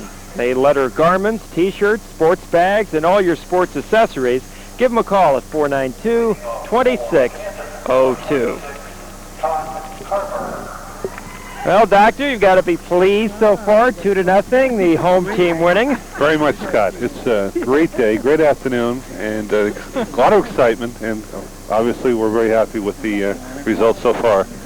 Let's go down the third baseline. Steve Lake is with one of the performers in this ball game. Thank you, Scotty. We're just getting settled down, getting ready to relax here. Jimmy Mono, 1984 graduate of Timpkin High School in West Liberty, and you were the opening pitcher out there. Were you a little nervous in front of the crowd at Thurmond Munson Stadium? Yeah, a little bit nervous, but it's a lot of fun.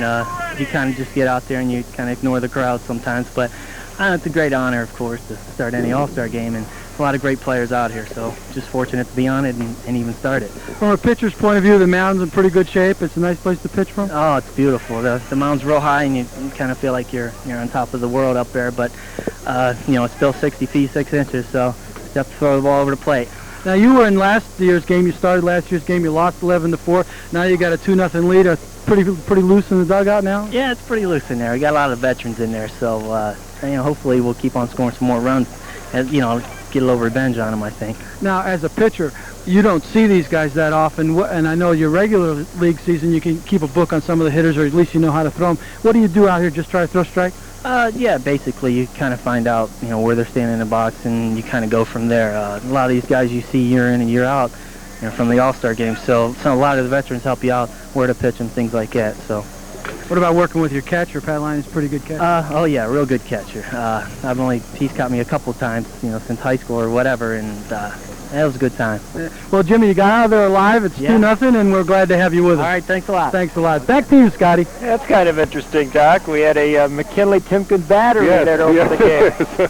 Very unusual, Scott. Well, Todd Carmer, the DH, gets on via the walk, and I was going to say, speaking of pitching, Bereni did a nice job last inning, came in with the bases loaded, and all he gave up was a sac fly. Excellent job. He sure did. He sure did. Of course, I was joking with Tom, the way this wind is blowing, it's really blowing all over the place, but it is strong. Everybody thought coming in here would be a high-scoring game, and now I'm not so sure, thanks to A, the wind, and B, all the great pitching. Right, that's correct. Well, a couple of shots I told Tom before, Scott, that they looked like they were going far, and they were, and of course that wind just brought it back. And I think, and you've been here for a lot of the games of the Indians, this is becoming, at least in the minds of most, a pitcher's ballpark. Oh, sure it is, Scott, definitely. No doubt about it. It's with these dimensions similar to Cleveland Stadium. Right. And since we're talking about that, we'll go off the subject just a minute. How about Joey Bell's debut in a Cleveland Indians uniform? I thought that was outstanding. It had to be great. I was talking to Stan Ewing before the game in the dugout, and he was at that game, and he said there were 28,000 people, but it was like 70,000. Everybody was excited. The runs, the Bell stole second base. It was amazing. First time out driving in a run was base hit. I think it was a tremendous thing for Cleveland. Comisac was in the field. Bell was out there. They brought all these kids up in AAA and Bell from AA, and they've done a great job, Scott. Let's hope things begin to click for that team. I hope so. Wendell, a great pitching performance last night, in case you missed it, bettering Nolan Ryan 7-1. Joey Bell first at bat, base hit, RBI, then he stole second. And from the accounts that I heard, got a standing ovation from the big crowd of 28,000 there. Of course, that place will hold 80 if you squeeze everybody in, but that's great. Pat Lyon is up there right now. Pat hit a fly to deep right field. When you talk about power, Doctor, I'm told from manager Vukovic that this young man, number 20, has as much power as anybody in the Canton League. That's what he was telling me before the game. Of course, I'm not familiar with a lot of them. I've been out of the sponsoring the Class A a couple of years on Scott, but he was telling me some of the players, and this young man up here now is said he does. He has tremendous power. Carmer, the lead from first. Bereni delivers, and it's fouled back and out of play to the right. Well, I pick up on something you and Tom talked about, too, top half of the inning. That is, a lot of concern when the Indians came to town that it would hurt be it the Little League or the Class A League. But, boy, it's all come together great, which only proves that what I've said before about Stark County. You put a good quality product on the field in any sport, and the people are going to support it. That's exactly, Scott. I know my brother-in-law, there's Cross Mayor Persis, worked very, very hard to bring this into reality and fruition, and I think he was very positive. I think the community has been very positive, and I think it's just been a great asset for everybody concerned. Lyon swing and a miss, and that'll be strike number 3. Bereni with his first strikeout now in 1 inning's worth of work.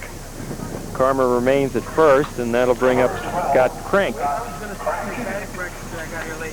This field is truly a tribute to the cooperation of the city, of the Indians franchise, both in Cleveland and, of course, the team that came here from Vermont. And it's really a tribute to the community. And I said it completes the triple crown of sports here. There's so much interest in high school sports, football and basketball, and now to add the baseball, the Indians to the Class A league here.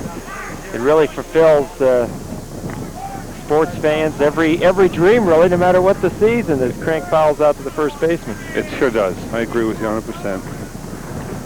I went out to check the fly ball. Number 4, Tom Crank. Now maybe now you Now here's his brother Tom Crank. Interesting that they are brothers but play for different teams. Wonder what it's like when they oppose each other on the field. Put brotherly love aside, I would think, knowing how serious these players take the game of baseball. They sure do. It's amazing. And first ball swinging, fly ball to the right fielder. Coming over is Jelowick, and he makes the play, and that'll do it. No runs, no hits, 1 walk and 1 left. We've completed 4 innings of play here at Thurmond Munson Stadium, Canton with a 2-0 lead.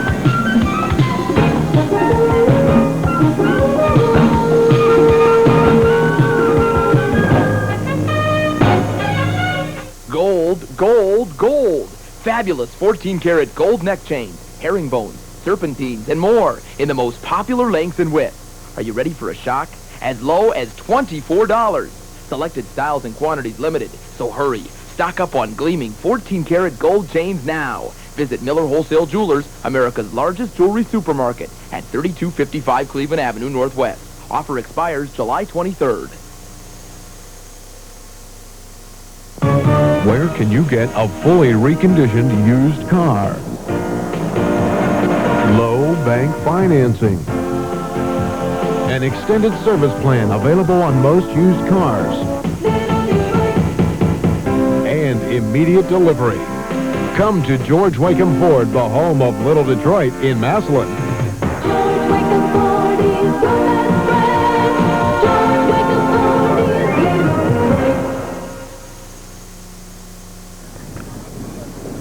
All right, today's All-Star Game brought to you in part by Dr. Michael Maley, chiropractic physician treating work-related injuries and sports injuries. Alson Juice, pure fruit juices and drinks. Pizza Ovens and Papa Bear's Restaurant, prompt courteous service at 7 locations.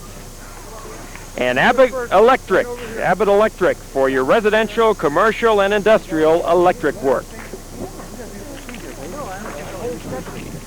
Scott Davis along with Dr. Peter Ferguson and Tom Cannell, and let's go down to Steve Lake as he's bringing in a couple of guests, and as soon as Steve's ready, and he is, let's go down to my broadcast partner. Well, I just barely got here, but I got George Vukovic, the manager, who's enjoying a 2-0 lead. Yeah, we're in good shape now. Keep it right here, we'll be fine. Yeah, that's what they all say, but what do you got to do to keep it right here? These guys are going to want to get at you after that 11-4 win last year. No, I still got a few pitchers left that can do the job. We're hoping to hold them right here, maybe get a few more.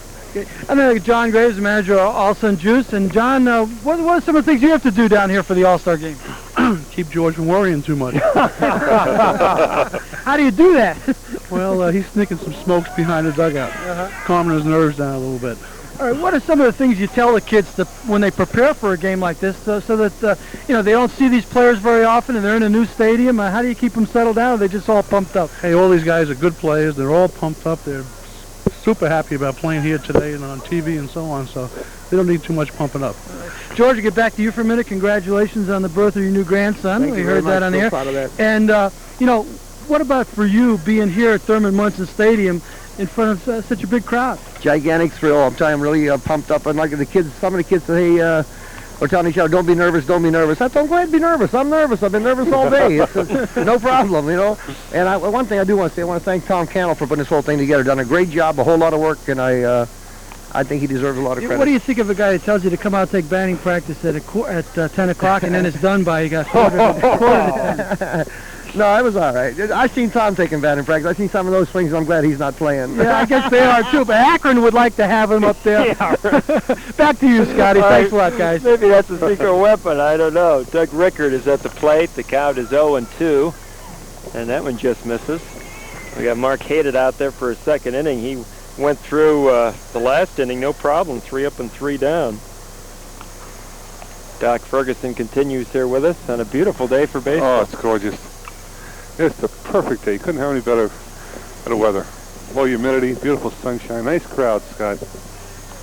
Boy, these Rickards, and we should see, unless they make a change, Rod, the DH on deck, won the MVP in last year's All-Star game. The other, the league's MVP in Akron, so quite a combination.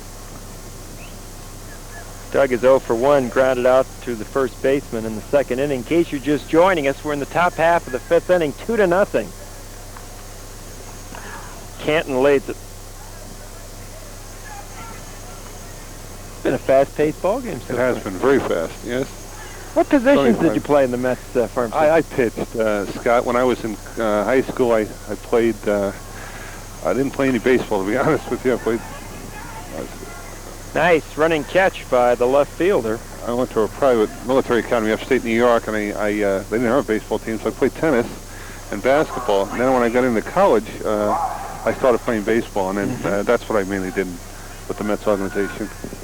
Scott Crank making the out there. I was going to ask you about Jack DeLauro, who's working here locally now, and who was a pitcher on the Mets, one of their pennant-winning teams. Right, in '69, I think it was, he was with them. In fact, I saw him at the All-Star game here.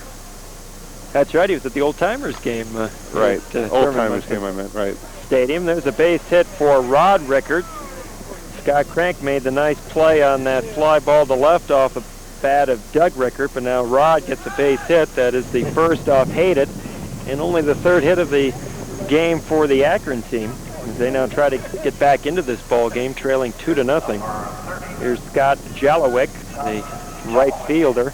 And here we are, Doc, midway through this ball game, and we still have the starting players in there. Yeah, I was just looking around. I don't see any changes. So I imagine next inning we're going to see a vast number of changes, Scott, as we are getting into the second half, as you said. I know everybody's anxious to play. That's right. Well, we've seen 3 pitchers per side. Mark Hated in his second inning of work. But as I mentioned at the outset, I think the managers here are taking perhaps a little different approach. I know in the Major League game, sure you want to win. There's a lot of pressure to play everybody. I think both teams made it clear when the players were selected, it's great to be on the team, but no guarantee you're going to play because, number one, both these teams want to win this ball game. Right, exactly. A lot of pride out there. There's a solid shot down the right field line, and that'll be in there for extra bases. Jalowick hitting first, going to second. Let's see what they do with the runner. They're going to hold him at third, and a good play as the relay throw comes in from the right fielder, Melee, to the second baseman, Vukovic, and he'll run it into the infield. That may have been one of the hardest hit balls of the game. It sure was, Scott, I'm sure. He just hit that right on the head. Watch now, Jalowick gets all of this one and hits it down the right field line, and Maley knows as soon as it leaves the bat that he's got to get it on the bounce. Plays it nicely off the wall, and thanks to his defense, he held the runner at third. So runner's now at second base and at third base with only one man out. So Mr. Hayden in a little bit of trouble here. And the catcher steps up, Brian Williams, and the catcher for Canton, Pat Lyon, will go out to speak to his pitcher.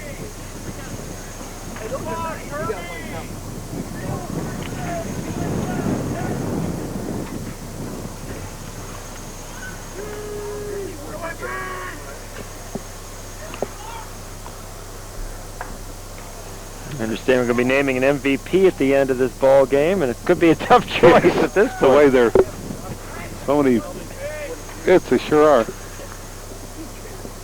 We don't have a Bo Jackson in this ball game that just takes charge with the first one. That was amazing the other night. I just was so impressed with that man. He could do everything. You know, what's the commercial? Bo knows football, Bo knows baseball. He certainly timed that one well in terms of Bo's performance. Here's Brian Williams, who's played a pretty solid game defensively. He's 0 for 1 offensively. Takes that one high, and the count is 2-0. So this is probably the best opportunity for Akron. They did get a runner as far as third with 2 outs in the first inning, but now they have runners at second and third and only 1 down. They trail at 2-0. We're in the top of the 5th. Mark Hated. The count is 2-0. Big batter right here. Checks the swing, the appeal down to the first baseman. They say he went around. Mixed reaction from the Yeah, crowd. that was close. And then we've got a timeout on the field as the base runner, Jalowick, who doubled, is going over to talk to third base coach Dennis Krause of Wadsworth. Probably trying to get the signals straight here in an all-star game like this. Who knows what kind of signals they're using. You know, Scott, we were talking earlier, too, when I was in the dugout for the game, that my last 2 years in sponsorship of the all-star game, that they had 4 teams from Akron represented. So it's great to see that they've got so many teams up there now that are taking part. And again, I think it's contributed to the part of this is this Canton Akron Indians team. Yeah, it's nice to see Wayne County represented. Of course, they have the Mansfield team from Richfield. The 2-1 pitch is fouled away, so the count levels now at 2-2. Well, this has been a very competitive all-star series. 18 wins for Canton, 16 for Akron. It's certainly not that one team has really dominated over the years. Right. Who are some of the players that stand out in your mind from the Canton area during your years of sponsorship? Some of the real standouts in the league. Well, gee, there's so many of them that I mean, I'm not just saying it because it was my team, but on our team, the Watsons and Jeff Height, who's playing here today, and Billy Bray, who was probably one of the finest third basemen that I've ever seen in this league. And you had Jerome Pruitt, of course, who played minor league ball, who was great. You had some of the fellows from Islas, Bruce Sissel was always a fine pitcher, great pitcher. 2-2 is fouled away. So many real good players that seemed like when I was sponsoring my first 3 or 4 years, there were same players every year coming back. But yeah, the Brays and the Pruitts and then people like this that did so much. Another name just pops into my mind, Joe Gilhausen. Joe Gilhausen was outstanding, of course, yes. Now there's a solid shot to dead center field, and that's going to be over the center fielder's head, and that's going to be a ground rule double, and that may have been a break for the Canton team, the way he slammed that one. He hit that one. That's the best hit of the day, and we are suddenly tied at 2 as both base runners score easily. And of course, the entire Akron dugout comes out to congratulate their players. We have a brand new ball game, Doc. Yes, he sure hit that one, Scott. Wow. Well, actually, this inning was 2 hits for solid. Get to see it one more time here. Hayden wants to get this 2-2 pitch over the plate, and the catcher, Williams, he gets it all. Brian Williams out of Wadsworth, and of course, I guess I shouldn't be surprised. He came in with a batting average of .558. And you see why, and you see John Case, our center field cameraman. That wasn't too far from him. Well, it's landing in his lap. That's right.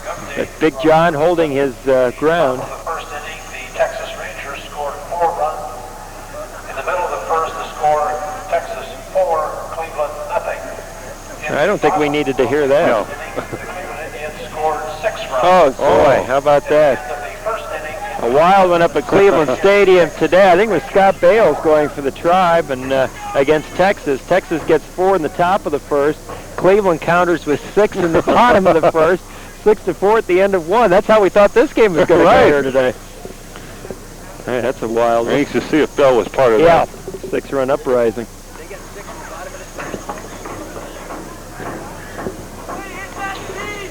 And Tom Cannell sprinting down here. Tom's been a man of motion today. He's been all over the place. Fulfilling many hats today as producer of this broadcast and as commissioner of the Canton League. And he sure does. And we've got John Floria, the second baseman, up here, meeting on the mound with the Canton Brain Trust. Hayden stays in there trying to work his way out of trouble here. As Tom would say, try to stop the bleeding from the Canton perspective. Well, this game has to take on new meaning when you play it in a ballpark such as this one. Oh, sure do. Definitely. And I think it's going to be, every year it's going to grow. It's going to be better too, Scott.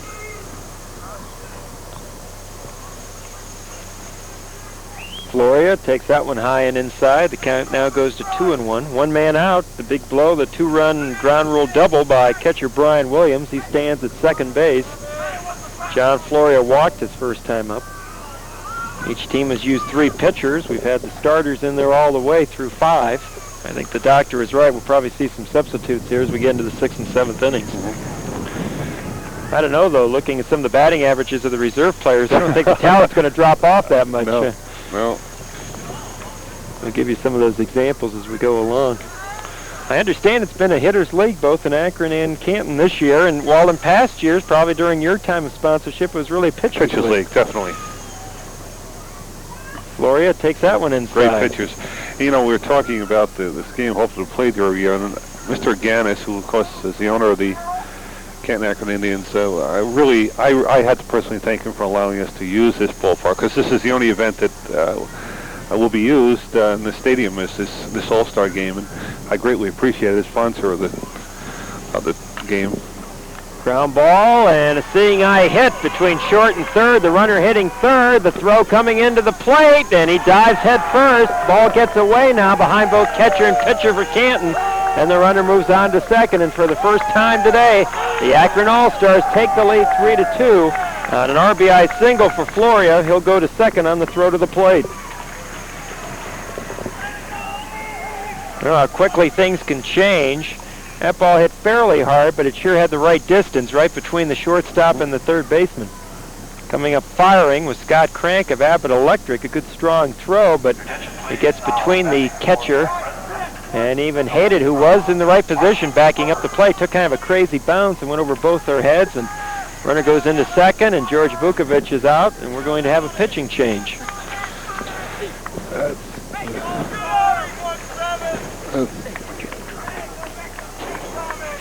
That's the first time I've seen Mark get hit that hard, Scott. Well, his numbers certainly indicate otherwise. He came in with a 4-2 record, and only giving up 1 run every 9 innings pitched. That's amazing. And I don't know how old Mark is, but I had the Class A baseball team with Ray Martin for, I think we had it for 6 years, and I know he was in 2 or 3 years at least before I was with Ray. And he's still around, he's still throwing. With that kind of earn run average, it's incredible. We've got Craig Martinez in the ball game from Dr. Malley and Buttry with a 5-0 record, 2.57 ERA. Oh, Steve Lake has somebody down there. I can't make out the face, though, Steve. Well, I'm down here with soon-to-be ex-commissioner of the league, Tom Cannell, my broadcast partner, along with Scott for longer than we like to remember. But Tom, you've been a busy man here today. Well, I'll tell you what, we started early this morning making sure that the rain stayed away. Came out, got the field worked up. I wanted to be here early this morning. This was really my last official act other than the playoffs of being the commissioner. I was really hoping for a good day, a class ball game, and so far so good. It's worked out very well. Aside from the 3-2 deficit here that have suddenly hit the Canton area All-Stars, it's been really a great day for baseball and some pretty good plays out there. Oh yeah, I think Scott, what's his name? Yeah, Scott. He alluded to the fact that the starters would probably play a lot today, and they will. And I think the caliber of ball is going to be good. Both teams have good pitchers. Akron just with a good rally. You can't stop base hits. And Akron's come out this inning and just hit the ball hard. Yeah, I'm really impressed with the exception of that one stint by the Akron pitcher in the third inning. The pitching has been really solid. Young arms, mostly college arms. They get a lot of innings. They get a lot of pitches. Not just a fastball and a curveball, but they can move the ball around. They're not throwers anymore. They are pitchers, and that's the difference. Of course, being a manager in a league like this might even take a little bit more expertise or at least patience than being a manager of, say, a minor league team. Yeah, that and psychology. You know, these guys don't get paid to manage these teams, and they come out, they work hard. They got to work with 24 different kids, try to get them playing time, try to develop them, try to keep them all happy, and still win ball games at the same time. Okay, 3 years ago, you took over as Canton area commissioner. What was the #1 goal you had then, and did you accomplish it? Well, I think it was 2 goals. First of all, there were only 4 or 5 teams back then. We wanted to increase the number of teams. Second of all, the reputation in the league for behavior was not very good, and we tightened it down. We made rules that everybody had to adhere to, and I think we've got the credibility of the league back. And I think you've done a fine job, and I'm going to let you get back on your treadmill there and see if you can catch up with Scott again later on. And thank you for having me, and thank you for being with me. Good time, and this interview was something different. We're about ready for action, Scotty. Back to you. All right. We're getting some substitutes in here, and here's the first one. Mark Hubbard, number 00. He hits an infield shot there, and no one's going to get to this one. Hubbard with good speed. Hubbard from Medina Players coming into this game with a .500 batting average, and I think, Doc, the floodgates have opened now in terms Yes, of substitutes. they sure are. Todd starting to come around now, Scott. Yeah, Todd Steiner's going to step in to relieve Rick Rembulak at shortstop. Steiner out of Worcester, checking in with a .306 batting average. I don't know whether to tell Tom that he's wanted in the truck, so now he can run down from our broadcast location of the truck. They'd like to see you, and yeah, he's on his way, and somebody have the oxygen ready for him when he gets down there. It's been that kind of day for TC. I understand Craig's record, Scott, is, what, 7-0 this year? He's done well. I spoke to him briefly in the dugout for the game. 7-0. Man, we got 5-0 here, but they probably have changed. Yeah. They probably have played a game or two. These were at the All-Star break, but that ERA at 2.5 runs per game. Of course, he's in a bit of a jam here with runners down the corners. Runner goes from first and hit and run, base hit. Couldn't have played that one any better as far as the Akron perspective. It'll plate another run, the 4th of the inning. It's 4-2 Akron. And what did I tell you, Doctor, about these people coming off the bench? You don't lose anything. Akron pinch hitters are 2 for 2 this inning. No doubt about this one. He got all of this one, and he pulled it solidly to left field, and not much Crank can do other than try to keep the runners at first and second, which he does. The score sheet's going to be messy here by the time we're done in this inning. Now John Mast will stay in there. Mast out of Worcester, and he has 35 runs batted in for the season. He's got runners at first and second. Canton trying to stop the bleeding here with only one out. Runners at first and second. That one inside. Oh, how quickly things can change. It sure did. Boy, it was... Canton was breezing along at 2-0. Up in that last inning, this inning.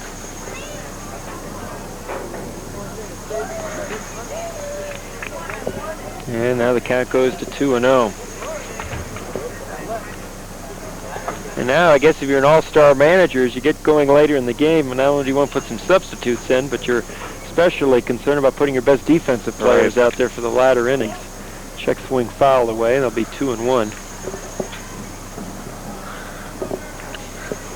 I see Bob Starcher over there and Ray Martin watching the game. Bob's had many players that have played in this league, of course. Malone. Great coach at Malone. Comes the 2-1. Little inside-out swing, and the left fielder is in position to make the catch, and Scott Crank puts it away for out number 2. Mast now 0 for 3 on the day. Mike O'Brien, the first baseman, teammate of Mast over at Worcester. O'Brien tied for the league lead in Akron in home runs with 8. He's 0 for 2 on this game. He grounded out to short in the first inning, grounded out to third in the fourth, and Doc, he is the 9th man to come to bat for Akron this inning. Yeah. They sure hit some hard shots, Scott, this inning.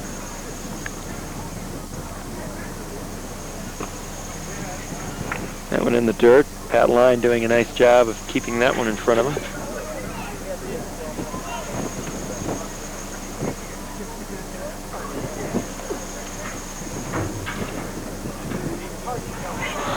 Yeah, they got the runner trapped off. Trying to run him back now, and they get him. So the inning is finally over, but 4 runs for Akron. And the Akron All-Stars, as we head to the bottom of the 5th, have the lead. The score is 4-2, and we thank Dr. Ferguson for being with us. Thank you very much, Scott. I appreciate it. TC joins us when we return.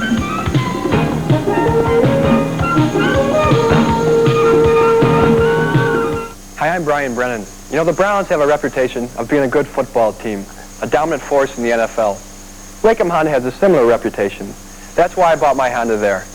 Wacom Honda has a reputation of being a great dealership, one that cares about putting their customers in a good car at a fair price. And the service department at Wacom Honda has a reputation of getting the job done right the first time. So when you're looking to make a great catch on a new car, it's Wacom Honda, 3710 Lincoln Way East between Canton and Massillon. Through hard work and dedication, the Home Beverage Company is celebrating their golden anniversary. Reminisce with us as we show you the Home Beverage Company then and now.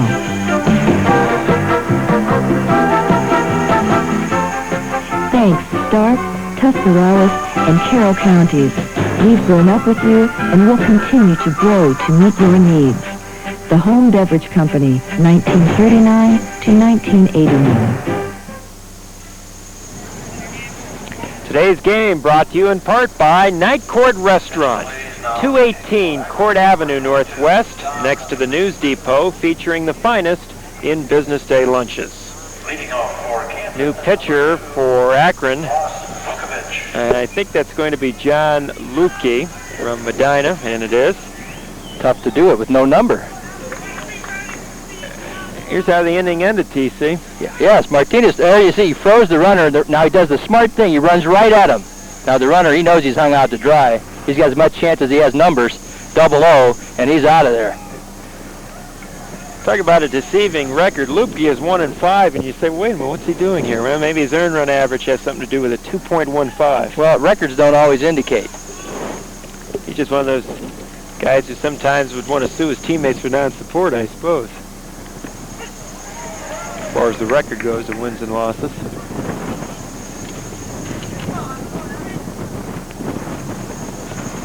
Oh, the opening batter is up there, Ross Vukovic. I was trying to look for changes defensively for Akron. Kind of tough to pick them up.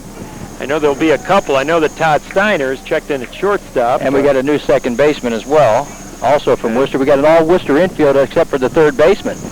We'll let TC work on the changes, and we'll work on the play here. Vukovic is up there.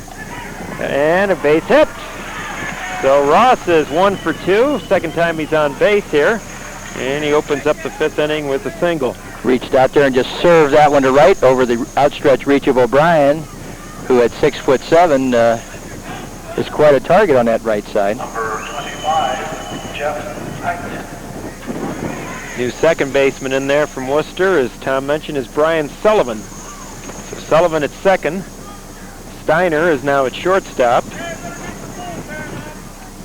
And Rickard is still in there at third, and we got a new right fielder. It should be Bob Ruscitelli. We'll wait to pick up a number there. And we got a new left fielder. Probably Ed Bargo. No, I think Hubbard's going to move over there. Hubbard hit for Rollison in the top half of the inning, and Mast will stay in center. So that'll goof up our chart. We got arrows and things going. Scott with a meticulous chart here. Jeff Height standing in. He's 1 for 2, singles. Got as far as second base in the 3rd inning. Canton with 2 in the 3rd, but Akron counters with 4 in the top half of the 5th inning, and they lead it 4-2. Runner at first, nobody out. That one down and away. If only the people could hear some of the comments from the truck. I just sat down, and Lee Carpenter's just ordered the grocery menu. That's right, one of everything. Just like breakfast. Most people get it a la carte. He got it from the cart. Or with the cart. In the cart. Runner goes from first. Vukovic on the move. Williams to throw, and he's in there. Ball bounced in, and Vukovic with a good head-first slide is in and underneath it. Well, that's the first stolen base of this game. Each team 0 for 1 before that one. Here you take a look. The pitch is away. A good catcher's pitch to throw. The ball actually beats Vukovic. Watch the short hop, and the ball's in the air as Vukovic slides underneath. Good camera shot. Ross Vukovic at second. Nobody out. Canton trails by 2 after a 4 spot by Akron in the top of the 5th. Bob Molinaro would like that call from manager Vukovic. The aggressive base running. Well, already things moving along up at Cleveland Stadium with 6-4 at the end of 1, and now the truck tells us it's 6-4 at the end of 5. And everybody's wondering what Joey Bell did if he indeed played it. Yeah, he struck out with the bases loaded in the 6-run first inning. Yeah, I got that update. I was trying to not say that, but well, I asked for it. Well, the count's full now on Height. Canton trying to bounce right back. Always tough that you try and hold a team the very half inning after you score, because the team generally will try and bounce right back. Here comes the 3-2 pitch to Height. Vukovic off of second. Way inside. And so 2 men on as we go to the Canton half of the 5th. Nobody out. And here's Scott Maley, the human target. He's been plunked twice. Talk about being used for target practice. He even got an RBI. At least he got an RBI out of the second time he was hit. I think all he's saying is, hey, boys, just let me swing the bat on this one. Well, first time up he got hit with the second pitch. Then it was 3-1 when he got hit the second time, so he hasn't had a chance to even get the lumber off his shoulder except in self-defense. Because now the question is a sacrifice in order? With your number, what is he, the number 4 hitter? I doubt it. I'm going to stand up and stretch the muscles here. As if you haven't had enough exercise today. Count is 1-0. Looking down to the third base coach, Don Thorley of Abbott Electric. John Gray again over at first. He's the manager of All Sun Juice. Here comes the 1-0. 2-0, and action aplenty down in the Akron bullpen. Let's see here if I can spot that guy. Could be Doug Byler. It's a green number 20, so even here they do it to us. Someone fouled away. Count goes to 2-1. Scott Maley sitting on that 2-0 pitch and got something he liked.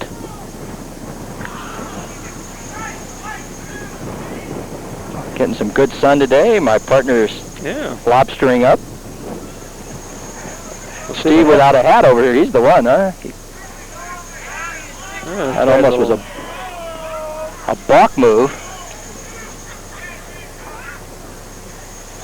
Seen a little bit of everything in this ball game today. Canton probably not going to run in this kind of situation. Down 2. Comes the 2-1, swing and a miss. Ball gets away from the catcher, but he recovers, and the count goes to 2-2. Some kind of a change-up offering that time had Maley way out in front. Doesn't always matter how hard you throw it. We're in the press box a few minutes ago. The boys who see all the games here estimate the crowd to be about 1,200 there. Watch this move by the pitcher.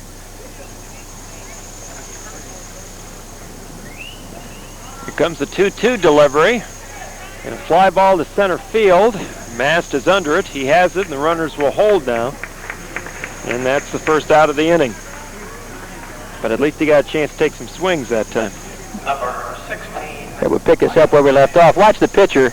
Now, he's not supposed to try to deceive the runners, but he goes straight up with the leg. And he goes a little forward before he spins. And I'm not so sure that he didn't get away with one there. But with 6 umpires watching.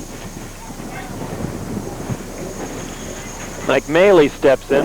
He's already got an RBI today. He's 1 out of 1. Single and a sacrifice fly. I'll tell you what, this guy's throwing slow, slower, and slowest. Quite a change from all the heat that some of the Akron players threw initially. Lupke is on the mound. John Lupke. The man without a number. Should make a movie of that. Probably the son of Gould would show it. I was waiting for that.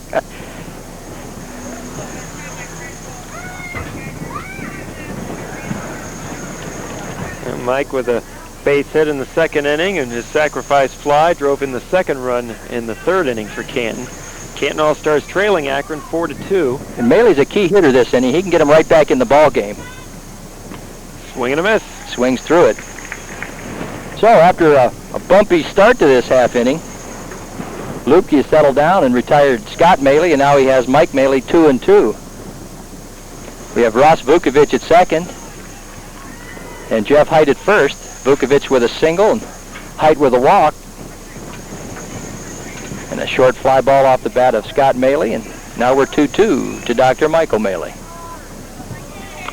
And the doctor, ground ball, second base. Tag of the runner. Throw to first, not in time. Ball gets away. Runner fakes from third, but we'll have runners at the corners now in the fielder's choice.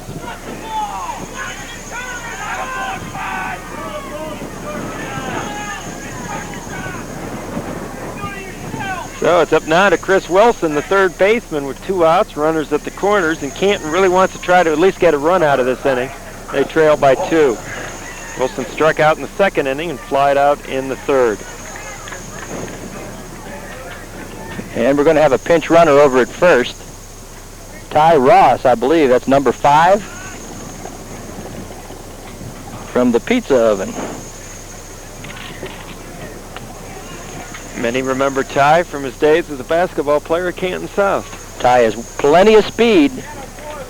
And with Wilson at the dish, anything up the alley would bring him around. Akron has a Summit meeting on the hill. They're very, very aware of Ross's ability to pick them up and lay them down. There's 2 out here now. First and third for Canton. They trail by 2. See what Luke Key does. First pitch is inside. You're right, Scott. After all the BB throwers, you get a guy like Luke Key out there and stand up in the stands and you say, boy, I'd like to get a bat and have a shot at that myself, but Runner goes. Williams double clutches, throws to second, is high, and the runner's in there. So not only do you get out of the double play, but now with a solid shot, you have a chance to tie the game with 2 RBIs. So good play by manager Vukovic, putting in the speedy Ty Ross, and now Canton in position now to try to tie this game up. Well, George told him this guy's going to run when he inserted him. Akron had a meeting, and they still weren't able to stop him. Throw from Williams was high, but I don't think it made any difference. Ross was in easily. And now Wilson with a chance to tie this ball game up. Comes the 2-0. Ground ball to second. Second baseman up with it. Throws over to first, and that'll do it. So Canton threatens, but does not score. They leave 2 base runners, then to 5. 4-2 Akron.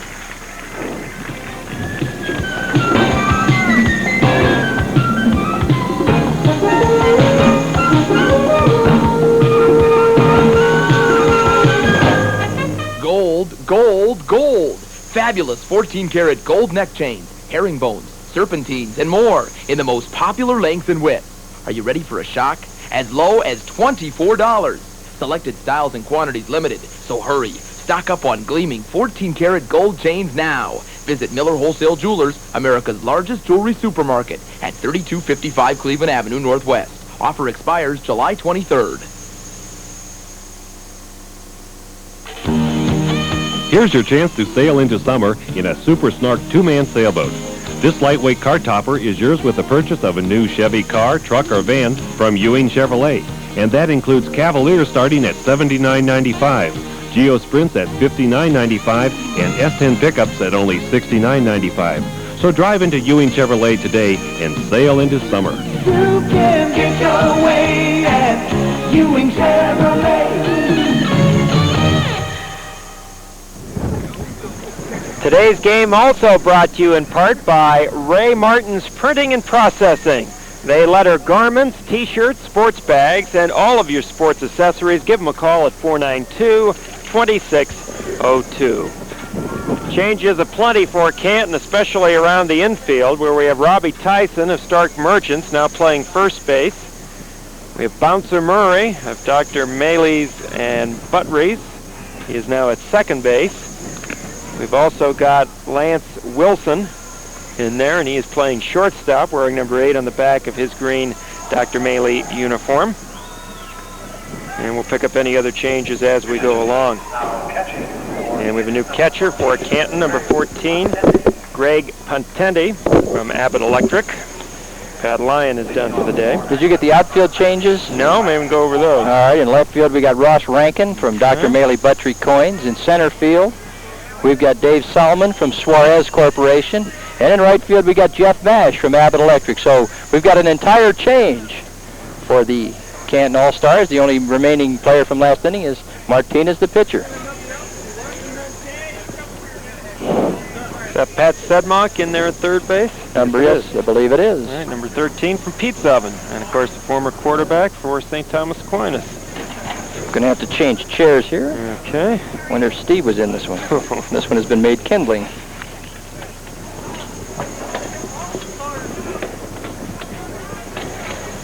Steve is going to have a plethora of Canton starters to talk to in a few minutes. Right. He probably even have a few of them, too. Here's O'Brien. And the few regulars on either team still in there. O'Brien, 2 ground balls to the third baseman in the 4th inning and to the shortstop to end the 1st. He was at the plate when they caught the base runner off a second. It's a major league pop-up. Rob Tyson, he puts it away. The totals through 5 for Akron, 4-8-0, and for Canton, 2-4-0. Canton with 2 in the 3rd, and Akron bounced back with 4 in the top of the 5th. And to be quite honest, in that inning, Akron just stung the ball. When I was talking to Steve, I said, you know, you can't defense base hits, and they came out here and they just smashed away.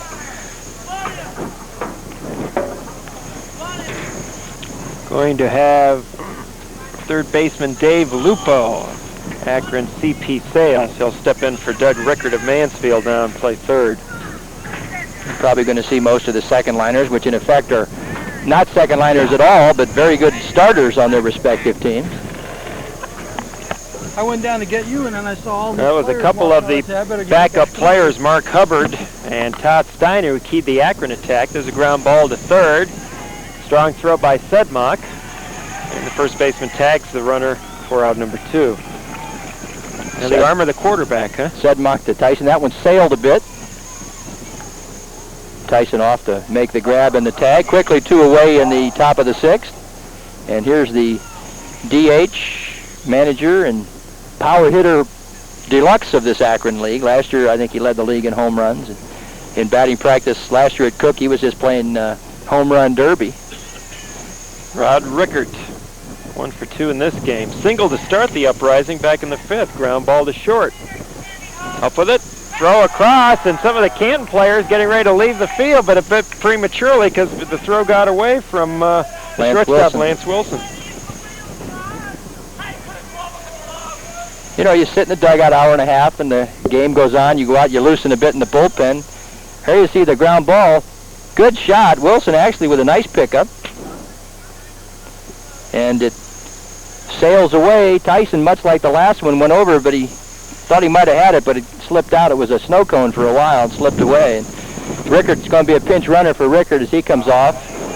Akron number 13, Ed Ed Vargo. Vargo in running for Rickard, and I assume Vargo will take over as the DH. Now that's Ed at the plate. Oh, Ed Vargo's at the plate. PA announcer. I was just following his instructions. I want to thank the PA announcer who's in today, Dan Kuntz, another fellow that's given up his time today so that we could put this broadcast on.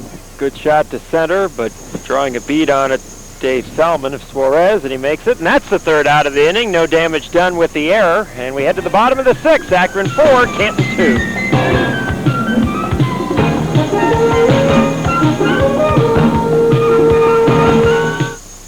Through hard work and dedication, the Home Beverage Company is celebrating their golden anniversary. Reminisce with us as we show you the Home Beverage Company then and now.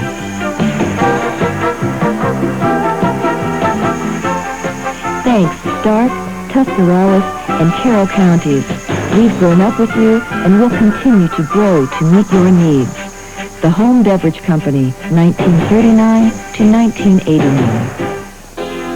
If you need special automotive parts quickly, you need to know about Ohio Steel and Parts Company. Keep this toll-free number, 1-800-332-1980, and call about late model rebuildable cars. Call about our verified mileage engines. Call for our fine selection of foreign and domestic parts, and call for free delivery. Ohio Steel and Parts Company guarantees its parts for 30 days. We deliver to the best people, our customers. Today's game also brought to you in part by Dr. Michael Maley, chiropractic physician, treating work-related injuries and sports injuries, along with his family practice, 2966 Harrisburg Road, Northeast. Well, that's the Maley billboard. Steve is with Dr. Maley, the player. That's right. I have the real thing here. They just played your commercial. This is Dr. Maley, who was a sponsor and a player on the Butcher Maley team, and you got an RBI out there to get the second run in. And what do you look for when you come up to bat in an All-Star game when you haven't seen a pitcher like that in that situation? An All-Star game, you just mostly look in location. In the All-Star game, you also see guys who will challenge you, and you get to see a lot of fastballs. I go up looking for a fastball anywhere I can hit it. Of course, these pitchers that we've seen today, especially the last one for Akron, they throw a lot of different pitches. It isn't just a fastball league. Yeah, the last guy we saw pretty much is the way we're seeing a lot of young kids coming out there, throwing a lot of breaking balls, fork balls, knuckle balls, and they're not necessarily doing it ahead in the count. They're doing it 3-0, 2-1, which really keeps off balance as far as if you're going to try and hit for power. Now, being in a situation of being a sponsor and a player, how complicated is it being a sponsor and a player? Oh, as a sponsor, it's no problem. I just turn the reins over to Rocky Borkman and say, go ahead and deal with everybody's egos. You're the manager, and he does whatever he wants to do. I just help him out with uniforms and help sponsoring the team. Now, he doesn't have to look twice when he pulls you out if you go over or something? I told him he better get me in the All-Star game this year. He was fired, but I was embarrassed that he got me a start. Well, you got an RBI out of it. Doctor, thank you very much, and I'm sure the A-League appreciates your support. Thank you. Thank you. We have Nolan Jadich leading off for the Canton All-Stars in the bottom of the 6th. Jadich from the Canton Merchants. We'll reset the Akron defense for you. Now catching is Mike Kimmler from Akron CP Sales. At first base, Dick Duncan of Copley. Second base, Brian Sullivan, Worcester. Shortstop, Todd Steiner of Worcester. Third base, Dave Lupo, Akron CP Sales. In the outfield, and now we got the outfield straight. In left is Mark Hubbard of Medina Players. In center, the only player to go all the way so far, John Mast of Worcester. And the right fielder is number 13, Ed Vargo of Akron Omnicore. That's 3-1 on Nolan Jadich. Nolan from the Canton Merchants checks in with a 265 average. This is you're one of the teams with the younger players? Nolan also a pitcher. Stark Merchants. Okay, I was thinking of Canton Merchants. Yeah, we used to be Budweiser. Okay. And ball 4. So Jadich takes a walk, and once again, Canton starts to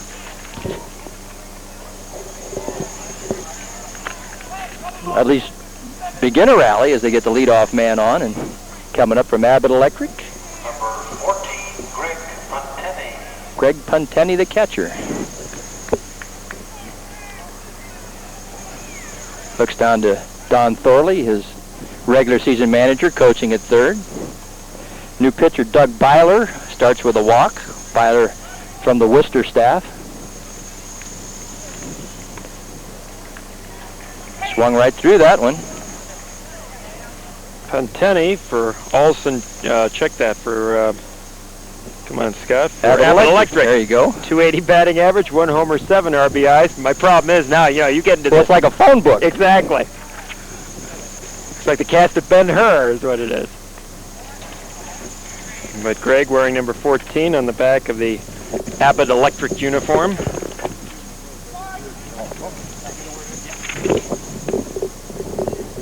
Runner at first. Nobody out. Byler a 2-0 record, a 1.26 ERA. Pop-up. Pop fly in the infield. Shortstop taking charge. It's Todd Steiner of Worcester, and there's one man away. Well, I talked about all the pitchers from the Buttrey team, and here's one of them coming up now. Number 41. Ross Rankin, the left fielder, right. Of course, a lot of people know his dad, Ron, former coach in the area.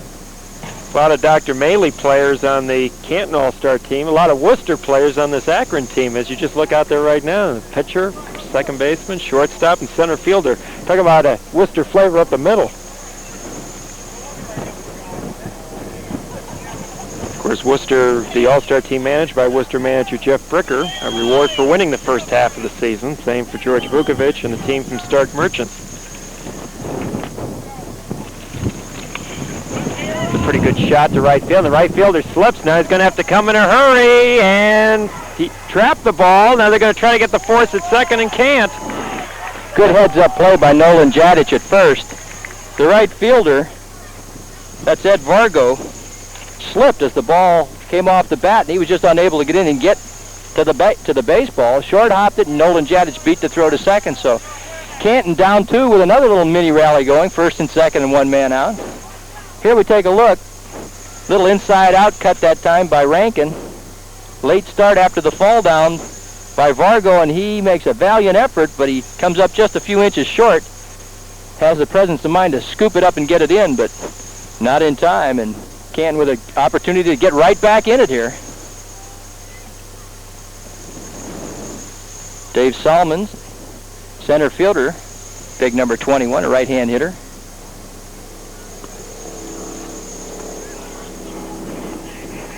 George Vukovic inserting players in different spots.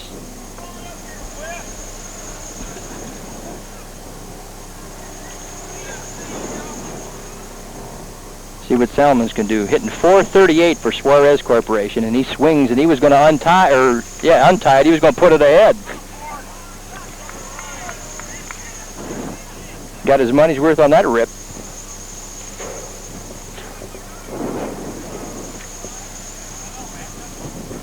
Filer checks on the runners. There's a swing on a breaking ball in the dirt, and Salmons is now down on the count, 1 ball, 2 strikes.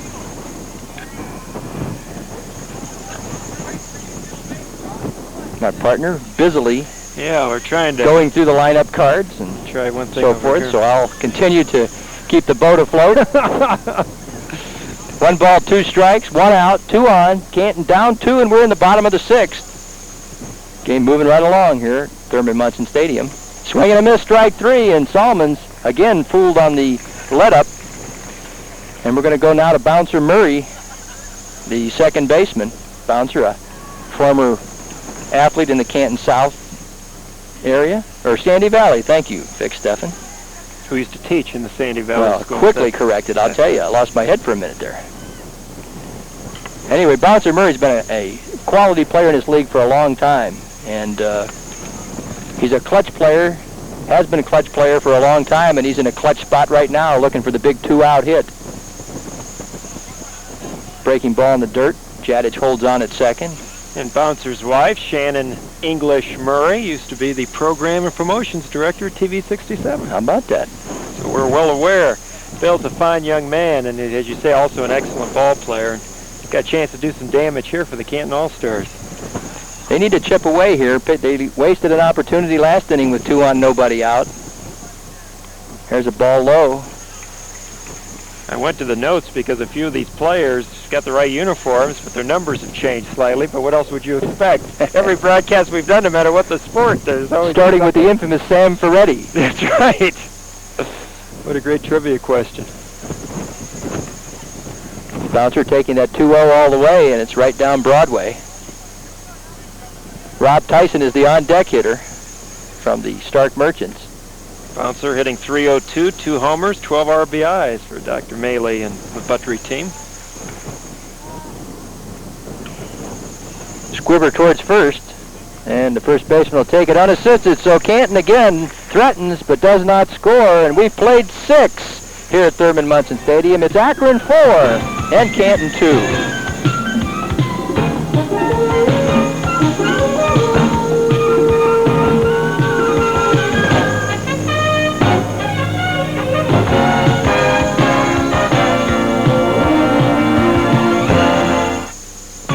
Where can you get a fully reconditioned used car? Low bank financing. An extended service plan available on most used cars. And immediate delivery. Come to George Wakeham Ford, the home of Little Detroit in Massillon. George Wakeham Ford is your best friend. George Wakeham Ford is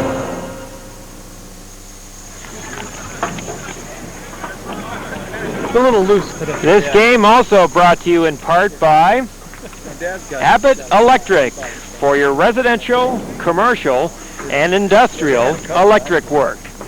And Olson Juice, pure fruit juices and drinks. I thought they were just playing. With a couple of the Stark Merchant players, here's our own Steve Lake. Well, thank you, Scott. I hope you guys are enjoying the sun. Right now, we've got Ross Vukovic, who is an important message to send home. Ross, of course, out of the game now. And Ross, go ahead, give it to him. Well, I need to say hello to Ross Nicholas. We're calling him RJ, Ross Jr., and he's now 3 days old. We had Grandpa on here a little while ago, and it didn't seem like either of you are too riled about it. Well, I was real excited about it on Friday. I'm starting to come down a little bit from it, but it was just an incredible experience. I ask you the obvious question. What's it like playing down here on this field? I mean, in front of the crowd with television, the whole bit. Awesome. Big day for me. Big day for everyone, I think, and for the league and for both leagues, actually. And hopefully we can get a couple of runs and make a comeback on them here. Okay. Chris Wilson, also Stark Merchants. Chris, you open up at third base, and is the infield here any different than what you used to at Cook Park, or is it just the whole thing? Well, everything's different here. It's a lot nicer. Infield's definitely different. Cook Park's a lot faster. It's skin infield. Grass here helps those things up, but they keep it pretty short, and so it's pretty quick relatively for grass. Okay, last year was 11-4. This year you jumped up to a 2-0 lead. Now you're trailing 4-2. You think you got enough left? Oh, I think so. We got a lot of real good players on this team. A lot of real good players that are. Our second team's a good enough team to come back and do what they need to do. They know that, and we'll be in it. Okay, we'll be back in a couple of minutes with a few more of the starters, so we'll go back to you right now. Thank you. Okay. You want to send Pat and... Mike Kimmler, catcher, Akron CP Sales, stands in there. And my partner changing numbers, and... Yes, sir. I'll tell you what, doing the behind-the-scenes work this week has given me a tremendous amount of respect for the job that Scott does week in and week out to get these things ready. Fans, it is no bargain. I think the thought is, if there's any thought process behind it at all, is that we just, each show up and just wing it. It's easy for me. I just show up and you hand me a headset. You take an awful lot for granted, but I learned a lesson this week. Oh, there's a good high fastball. Martinez threw it right by him. 3 balls, 2 strikes. Kimmler that time sitting on the 3-1 pitch, and he jumped right out of his shoes. Mike's first at bat in this ball game, hitting .262 for the Akron team. And he starts it out with a walk. Walty Shields is down in the bullpen for Canton, as well as Brian Maley of the Dr. Maley Buttrey coin team. Here comes manager Vukovic. I look down in the pen and I see Bobby Sherlock from the Stark Merchants. He's the bullpen catcher today, and I think George brought the hook with him. We'll see what he does when he gets out there. I think George realizes he cannot afford to go much further, but we can certainly afford to go down to our broadcast partner, Steve Lake. All right, from the pizza oven, I've got Scott Maley. And Scott, you've got the distinction of being beaned twice in this game. I just, they just throwing in ball inside on me because I crowd the plate a lot. Just inside. You said this is the 9th time this year you've been poked? Yeah. Well, you got an RBI and got us out there with the first RBI of the game.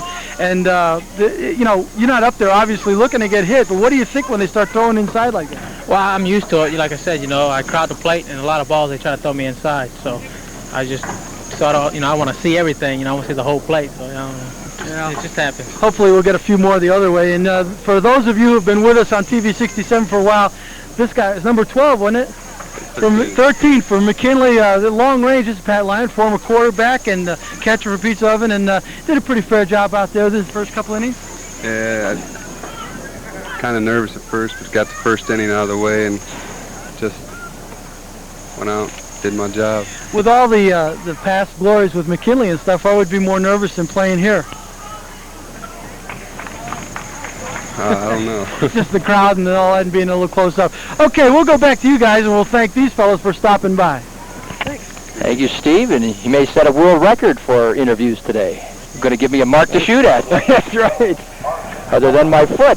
Well, the sacrifice by the last batter, and that'll bring up Mark Hubbard wearing number 00 from the Medina Players. Here's a guy coming off the bench that hits 500, not too shabby. No. In anybody's league. That's right, and he had a base hit. He was one of the key hits in the uprising, the 4-run uprising. Right here, I'll get the runner over to third with now should be 2 outs. That's correct. None on the board, but 2 outs on the 2 outs on my book. That was the bouncer Murray on one sharp hop, and he got it over to Rob Tyson for out number 2. And so Martinez trying to escape here. He's got a runner at third, Kimmler, and 2 men down. He's going to look at number 1, Todd Steiner from Worcester, a .306 hitter in the regular season. Here's a ball low. And again, he had a single and one of the 4 RBIs in that 5th inning. He was another key player in that 4-run uprising that's given Akron a 4-2 lead here in the top of the 7th. There's a sky-high pop-up to short center field. The wind has it. And so does Selmans as he calls off the 2 infielders. So Akron threatens, leaves a man at third, and we're midway through the 7th. Time to get up and stretch him out. Middle 7 here, it's 4-2. Akron.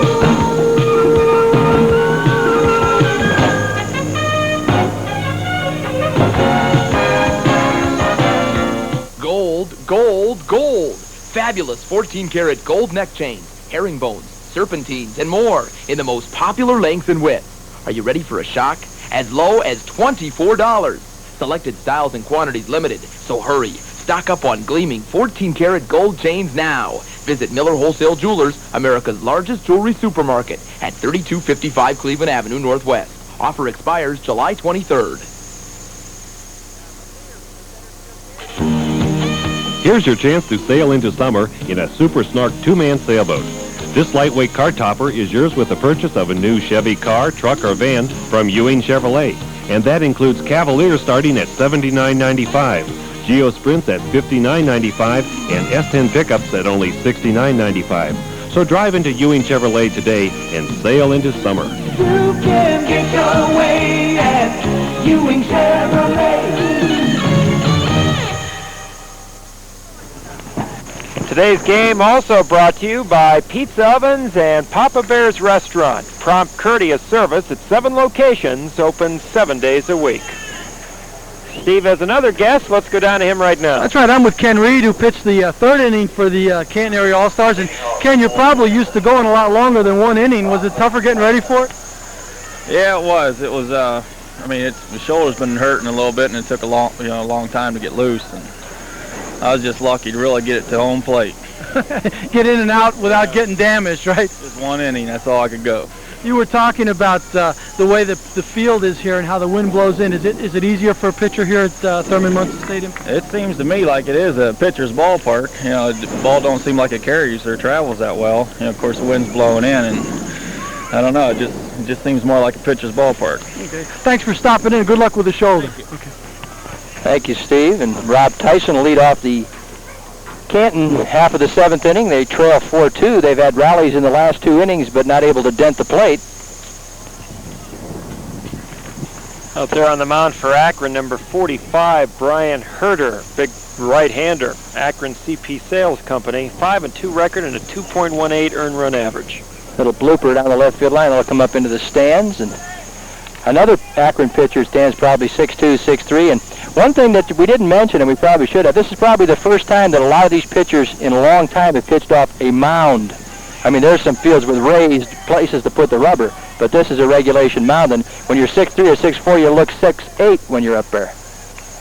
Another foul back up into the stands. I asked Rudy earlier to give us kind of a synopsis of the first half of the Akron League. I think it's only fair to turn to the Canton Commissioner and get your thoughts on the first half of the Canton Class A League. Well, I couldn't be happier with the way things have worked out over the last couple of years. The managers have all really taken charge of their teams, and we'll get this pitch in. There's a shot second baseman right through and into right field, and Tyson will be on. You know, we had some work to do, and I think the managers recognized a couple of years ago it was time to either salvage this league or forget it. And through a lot of help, a lot of hard work by a lot of people, we've increased the number of teams. We've got real good people like John Gray this year in from Alston Juice. Gene Belak, Mr. Hero, is in there for a couple of years. Abbott Electric, I don't mean to miss anybody, but we've had some real good support from new teams, and the college division has worked out just great. And I know that whoever takes over for me is going to have a real nice situation to work in, and I hope the league prospers for many, many years to come. Looking at the first half of the '89 season, of course, it was a good one for Stark Merchants, as they were the first half champs, but a lot of great individual performances, too. Scott Commune of Alston Juice steps in. You remember him as a ball player at Glen Oak, a football player. Oh, wait a minute now. Yes, he's running at first for Tyson. Okay, he's in at first.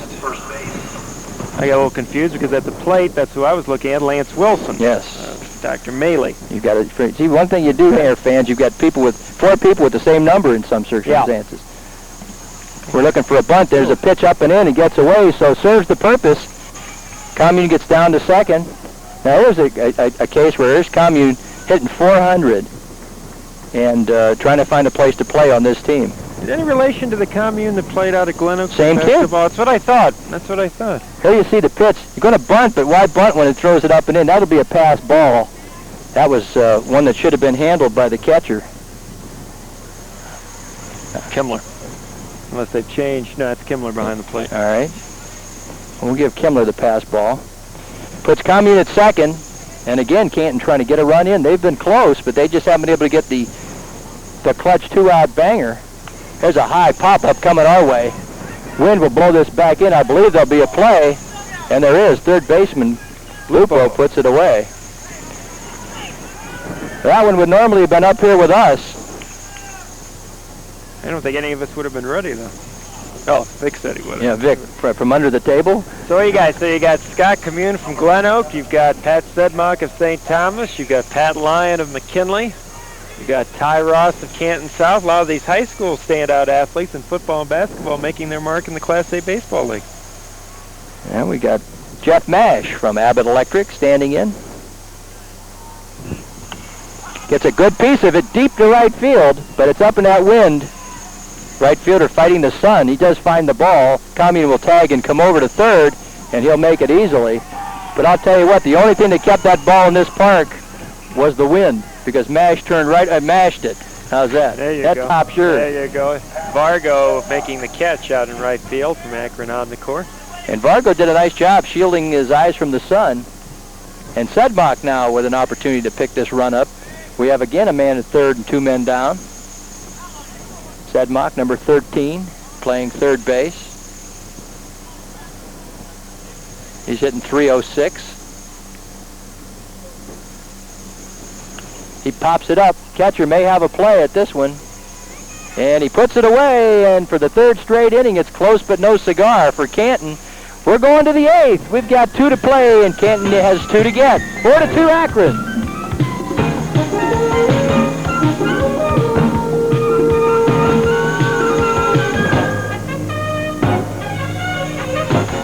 Hi, I'm Brian Brennan. You know, the Browns have a reputation of being a good football team, a dominant force in the NFL. Wacom Honda has a similar reputation. That's why I bought my Honda there.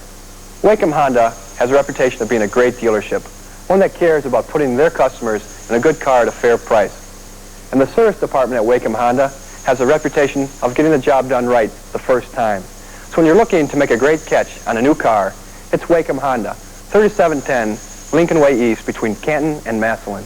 Through hard work and dedication, the Home Beverage Company is celebrating their golden anniversary. Reminisce with us as we show you the Home Beverage Company then and now.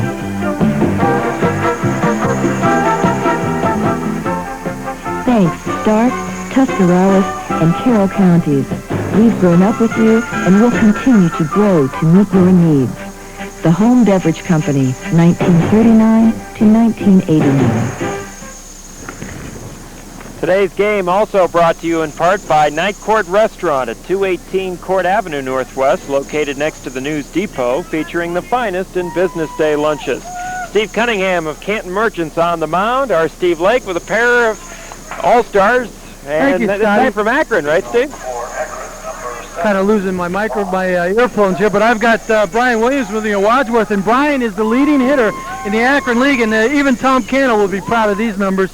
558. And Brian, what's it like hitting here at Thurmond Munson Stadium? Well, it's just like hitting anywhere else. Get a little bit of wind blowing in, but you know, you just go in and try to hit the ball hard somewhere, just like anywhere else. Do you find that is it similar to some of the stadiums you play at in your Akron League as far as dimensions go? Or? As far as dimensions, it's pretty much equivalent, but you know, this is a great facility and it's just a pleasure to play here. Well, we're glad to have you. This is Rod Rickert, who's the manager, sponsor, water boy, and everything for the Mansfield team. And Rod, you got up there and you got on base a couple times today. Yeah, well, when you're this old, you got to do something. You can't run anymore, so you got to get on and then just stay there and hope somebody hits you around. Well, we were standing up there, we were watching. We all held you up at third over there when you came around. But anyway, it's real nice to have you here and to be a part of this, and I'm sure you're happy to be at the stadium. Yes, it's a real nice facility, and this is a big honor for the Akron and Canton Leagues to play here, and I hope we can continue this in the future. All right, I'm sure we can. Thank you very much, and let's go back up to TC. Okay, a very nice play to start the top of the 8th inning. A strong throw from shortstop Lance Wilson over to Scott Commune, who stayed in at first base. And Akron is retired for their first hitter in the top of the 8th. We have also a new pitcher on the hill. Steve Cunningham. Steve Cunningham from the Canton Merchants, as my partner continues to furiously update the scorebook. Right. Too bad nobody can read it. That's the only problem. Swing and a miss.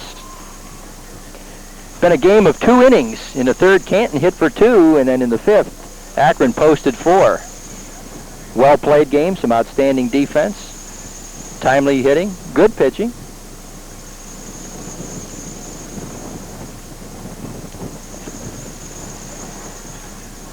Dick Duncan of Copley. I'd like to come off the bench hitting .443.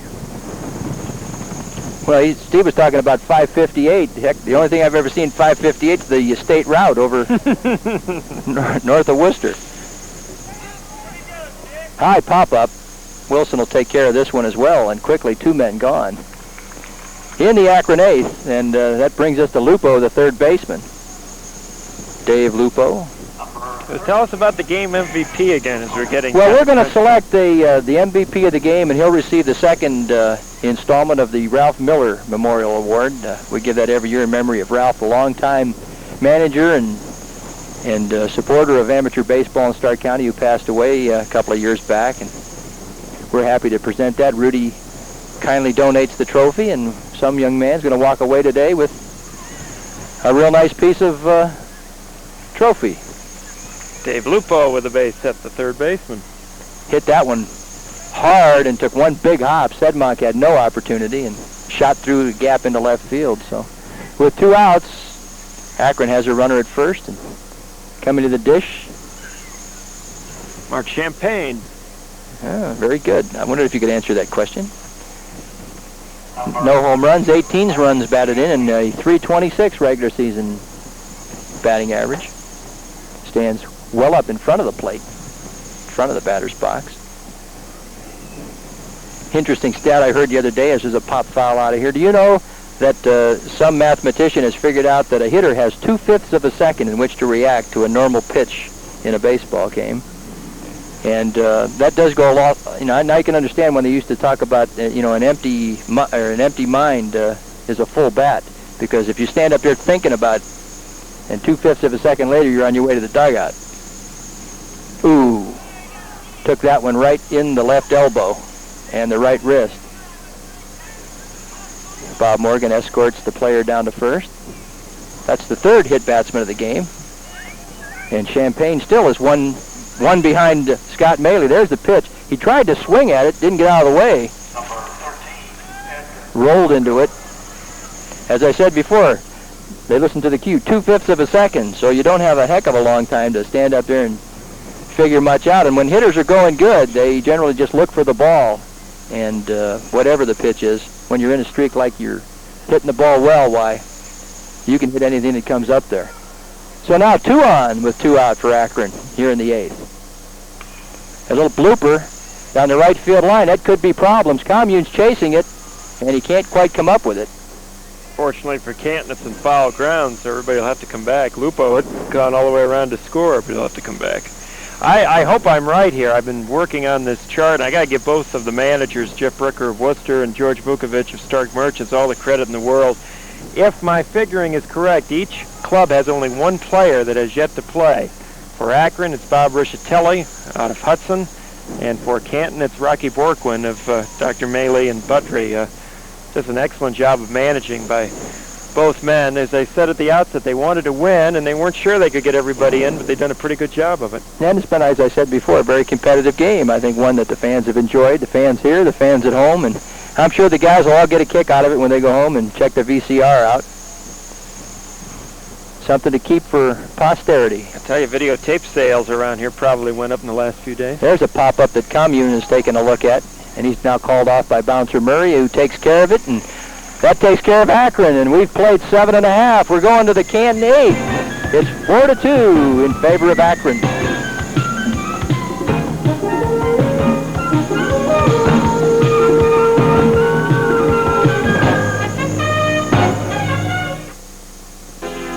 If you need special automotive parts quickly, you need to know about Ohio Steel and Parts Company. Keep this toll-free number, 1-800-332-1980, and call about late model rebuildable cars. Call about our verified mileage engines.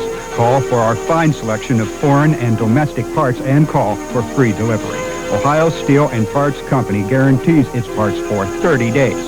We deliver to the best people, our customers. Gold, gold, gold. Fabulous 14-karat gold neck chains, herringbones, serpentines, and more in the most popular lengths and widths. Are you ready for a shock? As low as $24. Selected styles and quantities limited, so hurry. Stock up on gleaming 14-karat gold chains now. Visit Miller Wholesale Jewelers, America's largest jewelry supermarket at 3255 Cleveland Avenue Northwest. Offer expires July 23rd.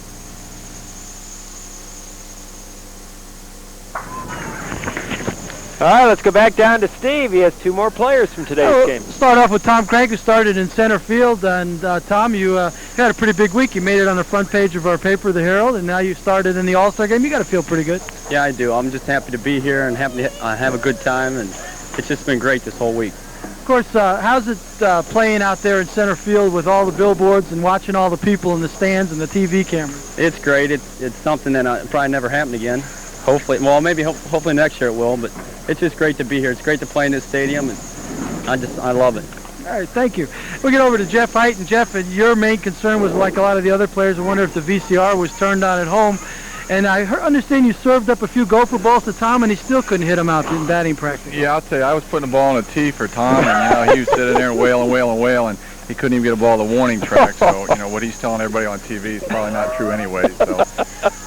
I understand he even brought you in because you're a left-handed pitcher. You didn't throw many curveballs or anything? No, he wanted the ball on the tee right down the middle, and basically that's what he got, and he's still complaining that he can't hit the ball out. So, it's tough for him, but, he's getting up in the year, so he'll be all right. You've been around the league, and I noticed while you were watching Scott Commune play at first, you were kind of coaching under your breath. Is that something you like to do with some of these younger players? Yeah, it is. I coach high school baseball, and, I've been around this league for 12 years, so, I like to help the younger guys out, because when I was a young rookie, they helped me out, the older players, so it's just in my blood, I guess. Well, let's hope we can get a couple more runs and get out of this with a win today, and I want to thank you guys for stopping by. Thank you. Thank you. Thanks a lot. Boy, why do I feel that I was set up on that one? Look out. Set up to a tee. Yeah, a tee. He did serve him. I'll tell you what, to his credit, he gave us room service. It wasn't his fault we didn't jerk any out of here. And they wouldn't let me have the two I hit out foul.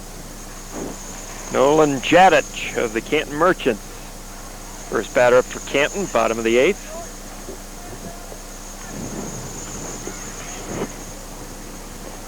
Nolan Jadich. It's a chopper to third. Lupo, he can't get it. Shortstop does. Strong throw, and it gets away. Jadich will hang on.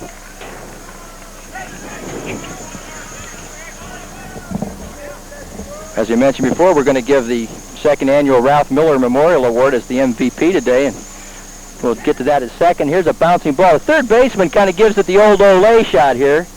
He gives it a whale. It's gone. Shortstop behind him makes a strong throw, but pulls the first baseman off, and the ball gets to the screen. Jadich at first, and joining me for just a minute up here is Ralph's son, Doug Miller, and Doug was with us last year to present the first award, and he's here again today, and the newly appointed head basketball coach at Canton Central Catholic, and congratulations. Thank you, Tom. Appreciate that. What do you think here? Rocky Berkwin steps in now with a man at first, and Rocky, a money player, a guy you want to see up there in a clutch spot. Great player for a lot of years. He was one of the few players that are still in the league that from when I quit in 1980. One of the players still in the league. Rocky, third baseman and manager for Dr. Maley Buttrey Coins, and as we take a look over here, Doug, we're going to see if we can't break a few TVs. And real nice to have this game here today, and your dad would have really been proud of a ball game here today, wouldn't he? Yes, he certainly would have, and especially for who the stadium's named after. He brought Thurmond along in the Class A league, and he just, was in Class A baseball for a great number of years, a big part of his life. Well, we appreciate you having time to come down here today, and we'll talk to you when the ball game's over, and we'll select our player of the game. Thanks a lot, Tom. Okay, Appreciate it. Thank you. So, Rocky Berkwin with a count of no balls and 2 strikes. Standing in, pitch is high and away. The pitcher for Akron, Mike Dallas, another big, tall right-hander, and we've seen a few of those today as the wind picks up even more. It's been a consistently stiff wind in from center field, Scott. And with Rocky in there, George has gotten all the players in there, the position players. Ball's high and away. Rocky, one of the nice guys in the league, I'll tell you. A class act for a number of years, an all-star for a number of years, and manager of the very potent Dr. Maley Buttrey Coin team, and won the first half. We'll probably see them for sure in the playoffs for the league championships, which appropriately named the Munson playoffs. Interesting that got Mike Dallas in there because he was the last player added to the team, a late addition. Rocky hits a little pop fly to short right field. Second baseman drifting back says he'll take it, and he does over the shoulder. One away here in the Canton eighth. They trail by 2, and it's not like they haven't had their opportunities. Yeah, Brian Sullivan of Worcester with that grab, and checking in now, Ross Rankin. Rankin hit a fly ball to right. It dropped in front of right fielder Vargo when he slipped. Set up the potential tying run for Canton, but they were left stranded. Jadich off at first. Rankin, it's a little blooper. It's going to fall in the infield. And Jadich was just hung out to dry there. He had no place to go. And poor Nolan, he was on the last time when the ball was trapped in right field, and he barely scooted into second, so he's not been put in a good spot as a base runner today. Rankin takes over at first, and they're 2 away, and Dave Salmon's a center fielder from Suarez Corporation. He'll be the hitter. Salmon's a big left-handed hitter. Struck out back in the 6th inning. Batting a lofty .438. Well, Canton down to their final 4 outs. There goes the runner. Pitch is bounced up the middle. And great stop by the shortstop, who was over to cover. And for the second time, the infielder was brought to the bag on a running play and was in the right place at the right time. Canton's gone in their half of the 8th, and we're going to the 9th inning. The score is Akron 4 and the Canton All-Stars 2.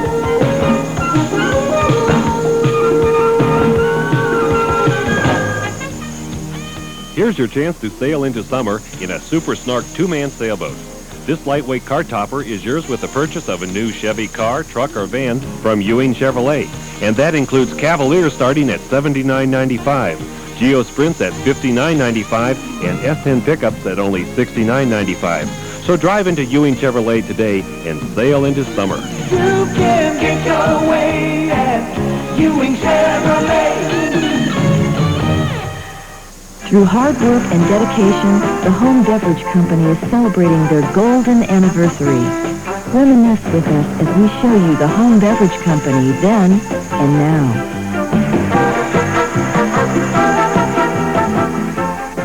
Thanks, Stark, Tuscarawas, and Carroll counties.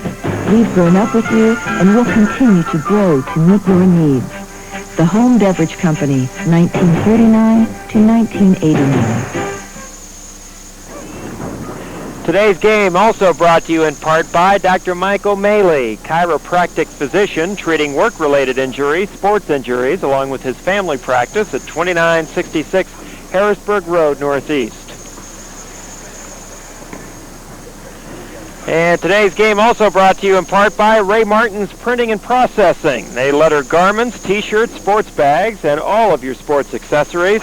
You can reach them by calling 492-2602.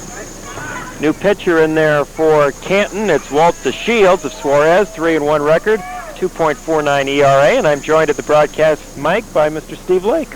Well, thank you. And Rocky Borkwin is in there catching, third catcher of the day for Canton. Mr. Cannell will put on his thinking cap because we've got to come up with an MVP. I like his first choice. I'm obviously not going to reveal it, but of course, who knows what may happen in the 9th inning. Oh, there's a kind of a shot off the bat of the first batter, and the pitcher, DeShields, takes charge. That was the catcher making that out, Mike Kimmler. Kind of hard to get back in the groove here after doing nonstop interviews. I got to tell you, you would never think that the players playing in a game like this would be nervous, but I think some of them get a little nervous being on television. No which question is really about great. it. They're all very happy to be here and very happy to be a part of this, as are we. Yeah, it's something different. And, of course, for those of you just joining us, we're outside here at Thurmond Munson Stadium. We're down the third baseline where Steve or Tom would normally be doing their interviews during our Canton Indians broadcast, Canton Akron Indians broadcast. Up there now is the second baseman out of Worcester, Brian Sullivan, 333 batter. Give you an idea of our broadcast location here on a beautiful day for baseball. Sunshine, bit of a breeze. It's Sullivan fouls that one back to the screen with a mighty swing. Got a good cut at it. Better mention our next Canton Akron Indians broadcast because it's kind of a nice segue. On Friday night, the 28th of July, the London Tigers, the opponents, and when we see the Tribe, the AA Tribe next, well, they have a lot of changes. Yeah, that'll be my game in the booth. Tom has a new record to go for interviews. I think we broke it for a long time today. That's right. And of course, we hope to have, as our special guest, provided his schedule allows, Hank Aaron, who will be here conducting a baseball clinic earlier in the day. London Tigers and manager Chris Chambliss, the former Indians and Yankees standoff. It's the Indians with all the changes, trading Kuzniar and McDougal to New Britain, and also Joey Bell being called up. They're going to have at least 4 or 5 new players next time we see them. Of course, everybody keeping an eye on Joey up there in Cleveland, and says he's going to be a nice guy now, Gentleman Joe. I didn't think he was that bad when he was here. Not really. Not really. A lot made of it, but you know, as a youngster, 22 years old, I think some of the frustration of trying to do too much on the field probably showed through. Well, with 20 home runs and 69 RBIs, he did enough. He probably, a lot of people wondered why he wasn't brought up sooner. And Sullivan takes a look at called strike 3 when he thought it was ball 4. A little disagreement between him and the umpire. That's embarrassing when you start to head down the first baseline and it's a called third strike. Well, Mark Hubbard, the outfielder from the Medina Players, will step in. You know, we were talking with the players off camera, and you know, I think of Brian Williams of Wadsworth with a .558 batting average, and you would think that there weren't many good pitchers up there, but I've been impressed with the pitching that Akron has thrown in. Well, Hubbard showing you some speed right there as he beats out the bunt, despite a good play by the Canton All-Star pitcher DeShields coming off the mound in a hurry, making a good strong throw to first. So Hubbard gets on here with 2 outs, top of the 9th. Akron leads at 4-2. We've had all the scoring in 2 innings. Akron getting their 4th spot in the top of the 5th after Canton had taken a 2-0 lead with a pair of runs in the bottom of the 3rd. You take a look at the replay again. Just drags it down the third baseline, perfect position. Of course, when you have wheels like Hubbard, it's going to be very tough. Commune had to come off the bag to get the ball, and he's safe, and he probably will be going. Wants to show off for the fans down here. Pretty good entourage from Akron down for the game. A high fly ball, foul territory. Right fielder coming over, dives, can't make the play. That had to hurt a little bit as Jeff Mash with that good effort. And he hit that warning track, which is gravel out there, and makes for a tough slide. The players all commented on the wind and the way it plays in the outfield particularly. And also we noticed when I was out there shagging fly balls, believe it or not, I actually caught one during batting practice. The ball is tough to pick up coming out of the stands because of the color of the bleachers. And so you have to give these players a world of credit for being on top of the game and being such great athletes to accommodate those restrictions like the stands and everything. Playing this game in this stadium and it being on television certainly is a thrill, but it also puts a little extra pressure on these players to perform because, let's face it, the viewing audience is a lot larger than it normally would be. Oh yeah, they're used to playing for a few hundred friends and fans, and here they are. There was probably 1,200 people here and on TV, and you don't want to be the one to miss up the big RBI or strike out when it counts. And I think for the most part the players have come through. I think the play has been good. It's been crisp. Pitching's been excellent. No question. We've seen some good defense out there. Everybody's played well. They put on a good show for us here. Managers are certainly loose, weren't they? Good guys. Yeah, they really are. Very cooperative, and we thank them both very much. Jeff Ricker of Worcester and George Vukovic of the Stark Merchants. Todd Steiner, the runner goes. Borkwin's throw is right on the bag, but somehow the runner, Hubbard, beat it. I think the throw might have been a little short. The umpire's in front of us, and he short-hopped it, and as any good base runner, he noticed that, and he took an outside slide. And you can see the throw catcher a little late getting rid of it, but it's a pretty good throw. He'll take it in the dirt. Now watch him slide to the outside of the bag, away from the tag, and that's what got him in there. And, of course, his wheels are what probably got him on the All-Star team. Nice he's in play by Hubbard. Scoring position. Good pickup by Bouncer Murray there at second. Ground ball to the shortstop. Up with it is Lance Wilson, throws across, so we'll head to the bottom of the 9th. Canton with one more shot at it. They trail by 2.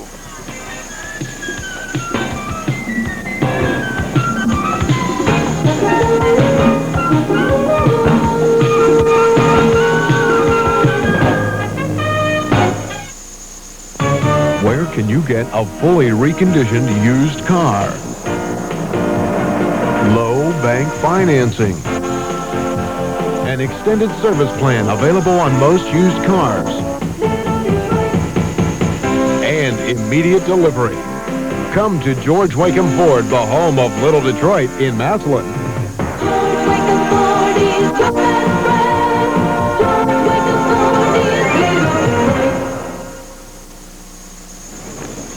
Today's game also brought to you in part by the folks of Alson Juice. Pure fruit juices and drinks. That's Alson Juice. On the mound for Akron now, Andy Finley of Copley, record of 4-3 at 2.31 ERA. And of course, we've made the connection between the Stark County athletes, the high school athletes, and playing for Canton. Well, here's the connection for Akron because Andy Finley, a standout on that Lake High School football team that made it to the state playoffs this past season.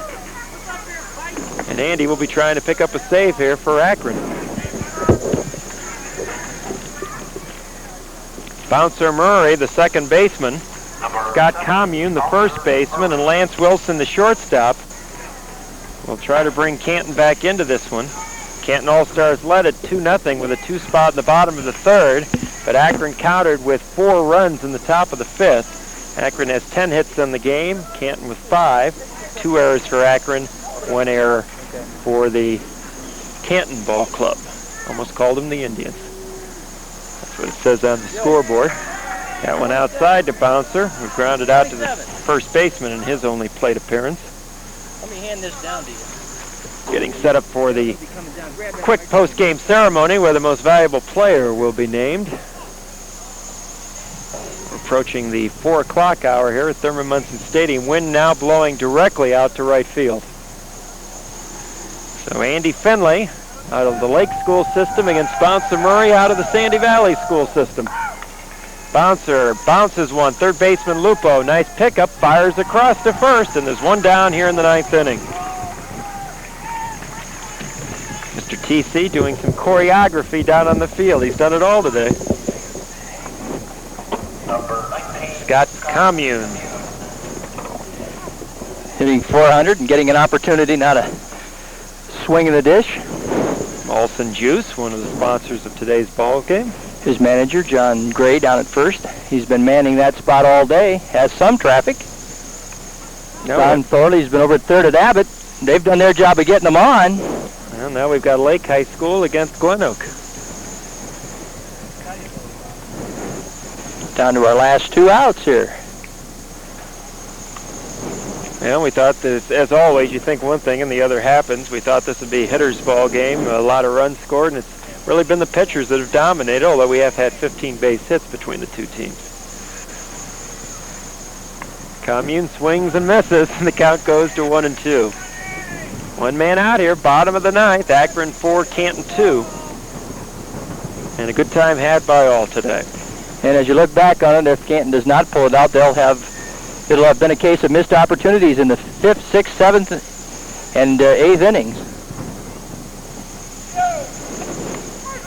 And a called strike 3, so Andy Finley's come in. He's gotten Bouncer Murray to ground out to third. He strikes out Scott Commune, and that'll bring up scheduled to hit the shortstop Lance Wilson. The last hope. Lance fouled out to the third baseman, his last at-bats in the 7th inning. And we'll be presenting that award immediately following the ball game, the Ralph Miller Memorial MVP Award.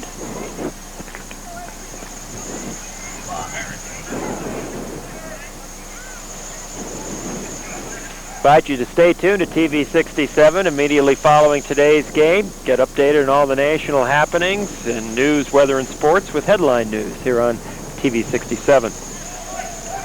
Lance Wilson wearing number 8 on the green uniform of Dr. Maley and Butt Reese. .407 batting average in the first half of the season. Last hope for Canton. That one a ball, and the count levels now at 1-1. And we do want to thank the umps. A great game. Bob Morgan behind the plate, Ron Reed at first, Don Levy at second, Larry Severella at third, left field line Mark Craig, and the right field line Chuck Haynes. Combination of Canton and Akron umpires here working together. Got to be a thrill for them as well to be here at Thurmond Munson Stadium and Well, here comes Jim Johnson, who was going to visit us, and as usual... Hey, boy, it looks like he's ready to go to work here. Yeah. Somebody left a wake-up call for Jim at 3 minutes to 4. Finley delivers that one outside, and the count now is up to 3-1 as we get caught up to the scoreboard.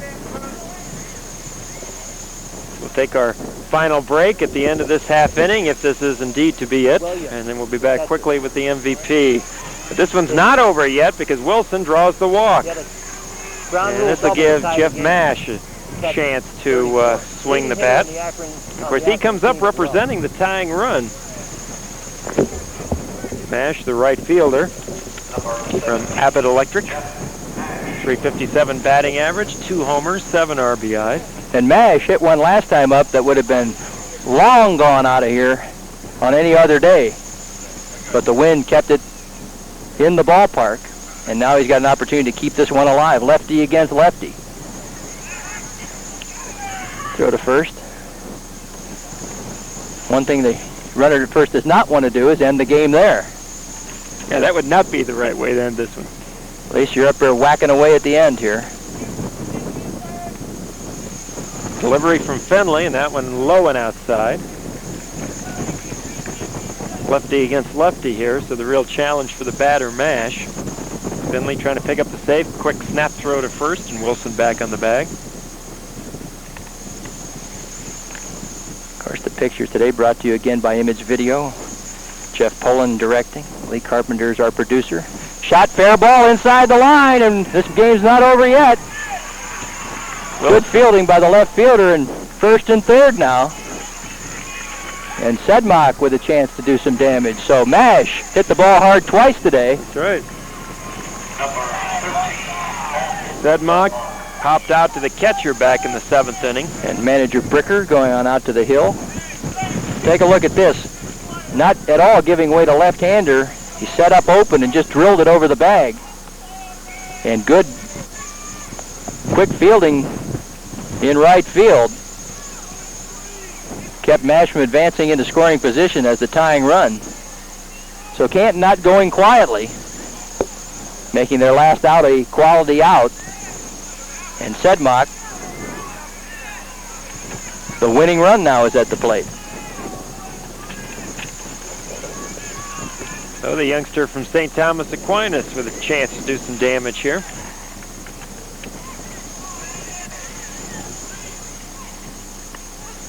Right down Broadway. Super camera work today. Denny Hayes in the third, John Case and Chris Hedrick. They've been able to give you the pictures, and they've been good pictures.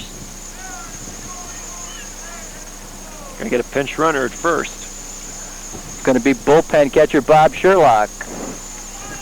And Bob was just brought out today to work the pitchers in the pen, and he's going to get an opportunity to get in the ball game and run here with 2 outs.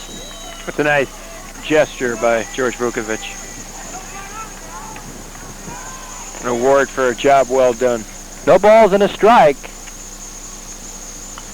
Chops it foul, breaking ball, and Sedmock in the hole now at 0-2. Well, little did Mr. Finley and Mr. Sedmock, who were in the football playoffs a year ago, realize they'd be facing each other as the last potential out of the All-Star game. More help today. The replays, Sean Wise, graphics, Cheryl Dorosky, audio, Chad Smith, all these people working together, bringing you these outstanding pictures. There's a ground ball to second. This could do it. Over to first, and this one belongs to the Akron All-Stars, 4-2. We'll be back to wrap it up here at Thurmond Munson Stadium.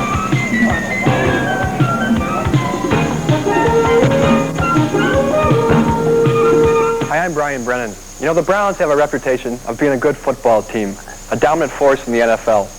Wacom Honda has a similar reputation. That's why I bought my Honda there. Wacom Honda has a reputation of being a great dealership, one that cares about putting their customers in a good car at a fair price. And the service department at Wacom Honda has a reputation of getting the job done right the first time. So when you're looking to make a great catch on a new car, it's Wacom Honda, 3710 Lincoln Way East between Canton and Massillon. If you need special automotive parts quickly, you need to know about Ohio Steel and Parts Company. keep this toll-free number, 1-800-332-1980, and call about late model rebuildable cars. Call about our verified mileage engines. Call for our fine selection of foreign and domestic parts, and call for free delivery. Ohio Steel and Parts Company guarantees its parts for 30 days. We deliver to the best people, our customers. Down in front. Okay, and we're going to swing it down to Steve Lake with our MVP player of the game. Well, first of all, I got to thank Dr. Peter Ferguson for being here and being able to present the trophy. And you have a guest over on your right. Thank you, Steve. knows. Yes. Steve, on my right is Doug Miller, and this award, the Akron Canton All-Star Game, Dr. Ferguson All-Star Game, is in memory of his dad, who was so involved for so many years in the Class A baseball team, Ralph Miller. And this trophy is presented, and it's going to be presented each year in his honor. Doug? Thank you very much, Dr. Ferguson. Brian, on behalf of the Akron Canton All-Star Game, congratulations on winning the Ralph Miller Memorial Class A All-Star Award. Congratulations, Brian. Brian, I'd like to echo that. Congratulations, and best of luck to you in the future. Thank you very much. It's your second shot on TV in as many days, and an MVP, a healthy batting average, and a win for Akron. You got to feel pretty good. Yeah, better play the lottery, huh? Well, you got to play your batting average. Yeah. Brian, you came down here. Of course, it's a big day for Canton, and it's a big day for the A-League being on at Thurmond Munson Stadium. And you know, what are some of the thoughts now after it's all over of being here and being involved with the game? I don't know. You know, it's hard to say. I'm just glad we got to come down here, play a good game, and come away with the victory. It just feels real good to come down here and play well. Okay, Canton took it down to the wire, and Brian also brought the biggest cheering section with him for this game. And we'll take it on back to you, Tom. All right, thank you, Steve. Brian Williams, the leading hitter in Akron the first half of the season, a key two-run double. He was great defensively. He threw out a runner, and we'll be back to wrap things up here from Thurmond Munson Stadium. The final, Akron 4 and Canton 2.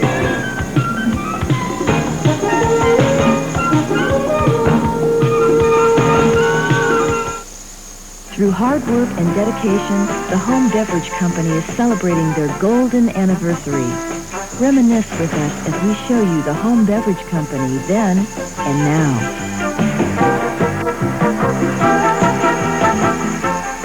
Thanks, Stark, Tuscarawas, and Carroll counties. We've grown up with you and will continue to grow to meet your needs. The Home Beverage Company, 1939 to 1989. Gold, gold, gold. Fabulous 14-karat gold neck chains, herringbones, serpentines, and more in the most popular lengths and widths. Are you ready for a shock? As low as $24. Selected styles and quantities limited, so hurry. Stock up on gleaming 14-karat gold chains now. Visit Miller Wholesale Jewelers, America's largest jewelry supermarket at 3255 Cleveland Avenue Northwest. Offer expires July 23rd. Where can you get a fully reconditioned used car? Low bank financing. An extended service plan available on most used cars. And immediate delivery.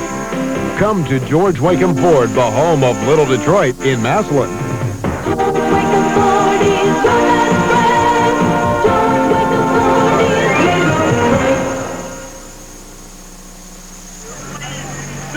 Today's game brought to you in part by Alson Juice. For pure fruit juices and drinks, it's Alson Juice. Well, for my part, I just want to say I certainly enjoyed it. It was a lot of fun, a bit different for my role in today's festivities, and for that I appreciate and certainly appreciate all the hard work of the man to my left. And I think it's appropriate, TC, that you get the final word on today's ball game, because you, as much as anyone, not only pulled this one off here at Thurmond Munson Stadium, but live here on TV 67. Well, I tell you what, I'm real happy that it's over. It was a lot of work, and like I said before, I got a real education as to what it takes for you guys every week to put these things together. You know, Steve and I, as I told him earlier, it's easy for us to come put a headset on and go to work, but the work that goes into putting one of these together, people just wouldn't understand. It's just that it's very difficult. Really a thank you to everybody. I wouldn't want to try to start thanking everybody, because surely I'd miss somebody, but to the city, the people that helped us put the ballpark together, to Image Video, to TV 67, to all the sponsors. Without your help, this wouldn't have been possible. And I know that it's been a feather for the city to have this game here today. The weather was great. I want to thank the guy upstairs. He scared me this morning, but he came through too. And all in all, I'm real pleased, and I appreciate all the help you guys gave me today too. Well, I appreciate the free tan. We'll see how much I appreciate it though tomorrow morning. Could be another story. Well, the final score for the final time, Akron wins it. Final score in a very competitive ball game, 4-2. And speaking of thank yous, one more time, thanks to the sponsors of today's broadcast. Dr. Michael Maley, George Wakeham Ford, Wakeham Chrysler Plymouth Honda, Ohio Steel and Parts, the Night Court Restaurant, Alson Juice, Abbott Electric, Suarez Corporation, Ray's Printing, Home Beverage, and Papa Bear's Pizza Oven. Also our thanks to Ewing Chevrolet. The 35th annual Dr. Peter Ferguson All-Star Game is history. Akron wins it 4-2. You're watching the names of the people making today's broadcast possible. A reminder, we'll see you next live here at Thurmond Munson Memorial Stadium on Friday night, July 28th. The Canton Akron Indians hosting the London Tigers.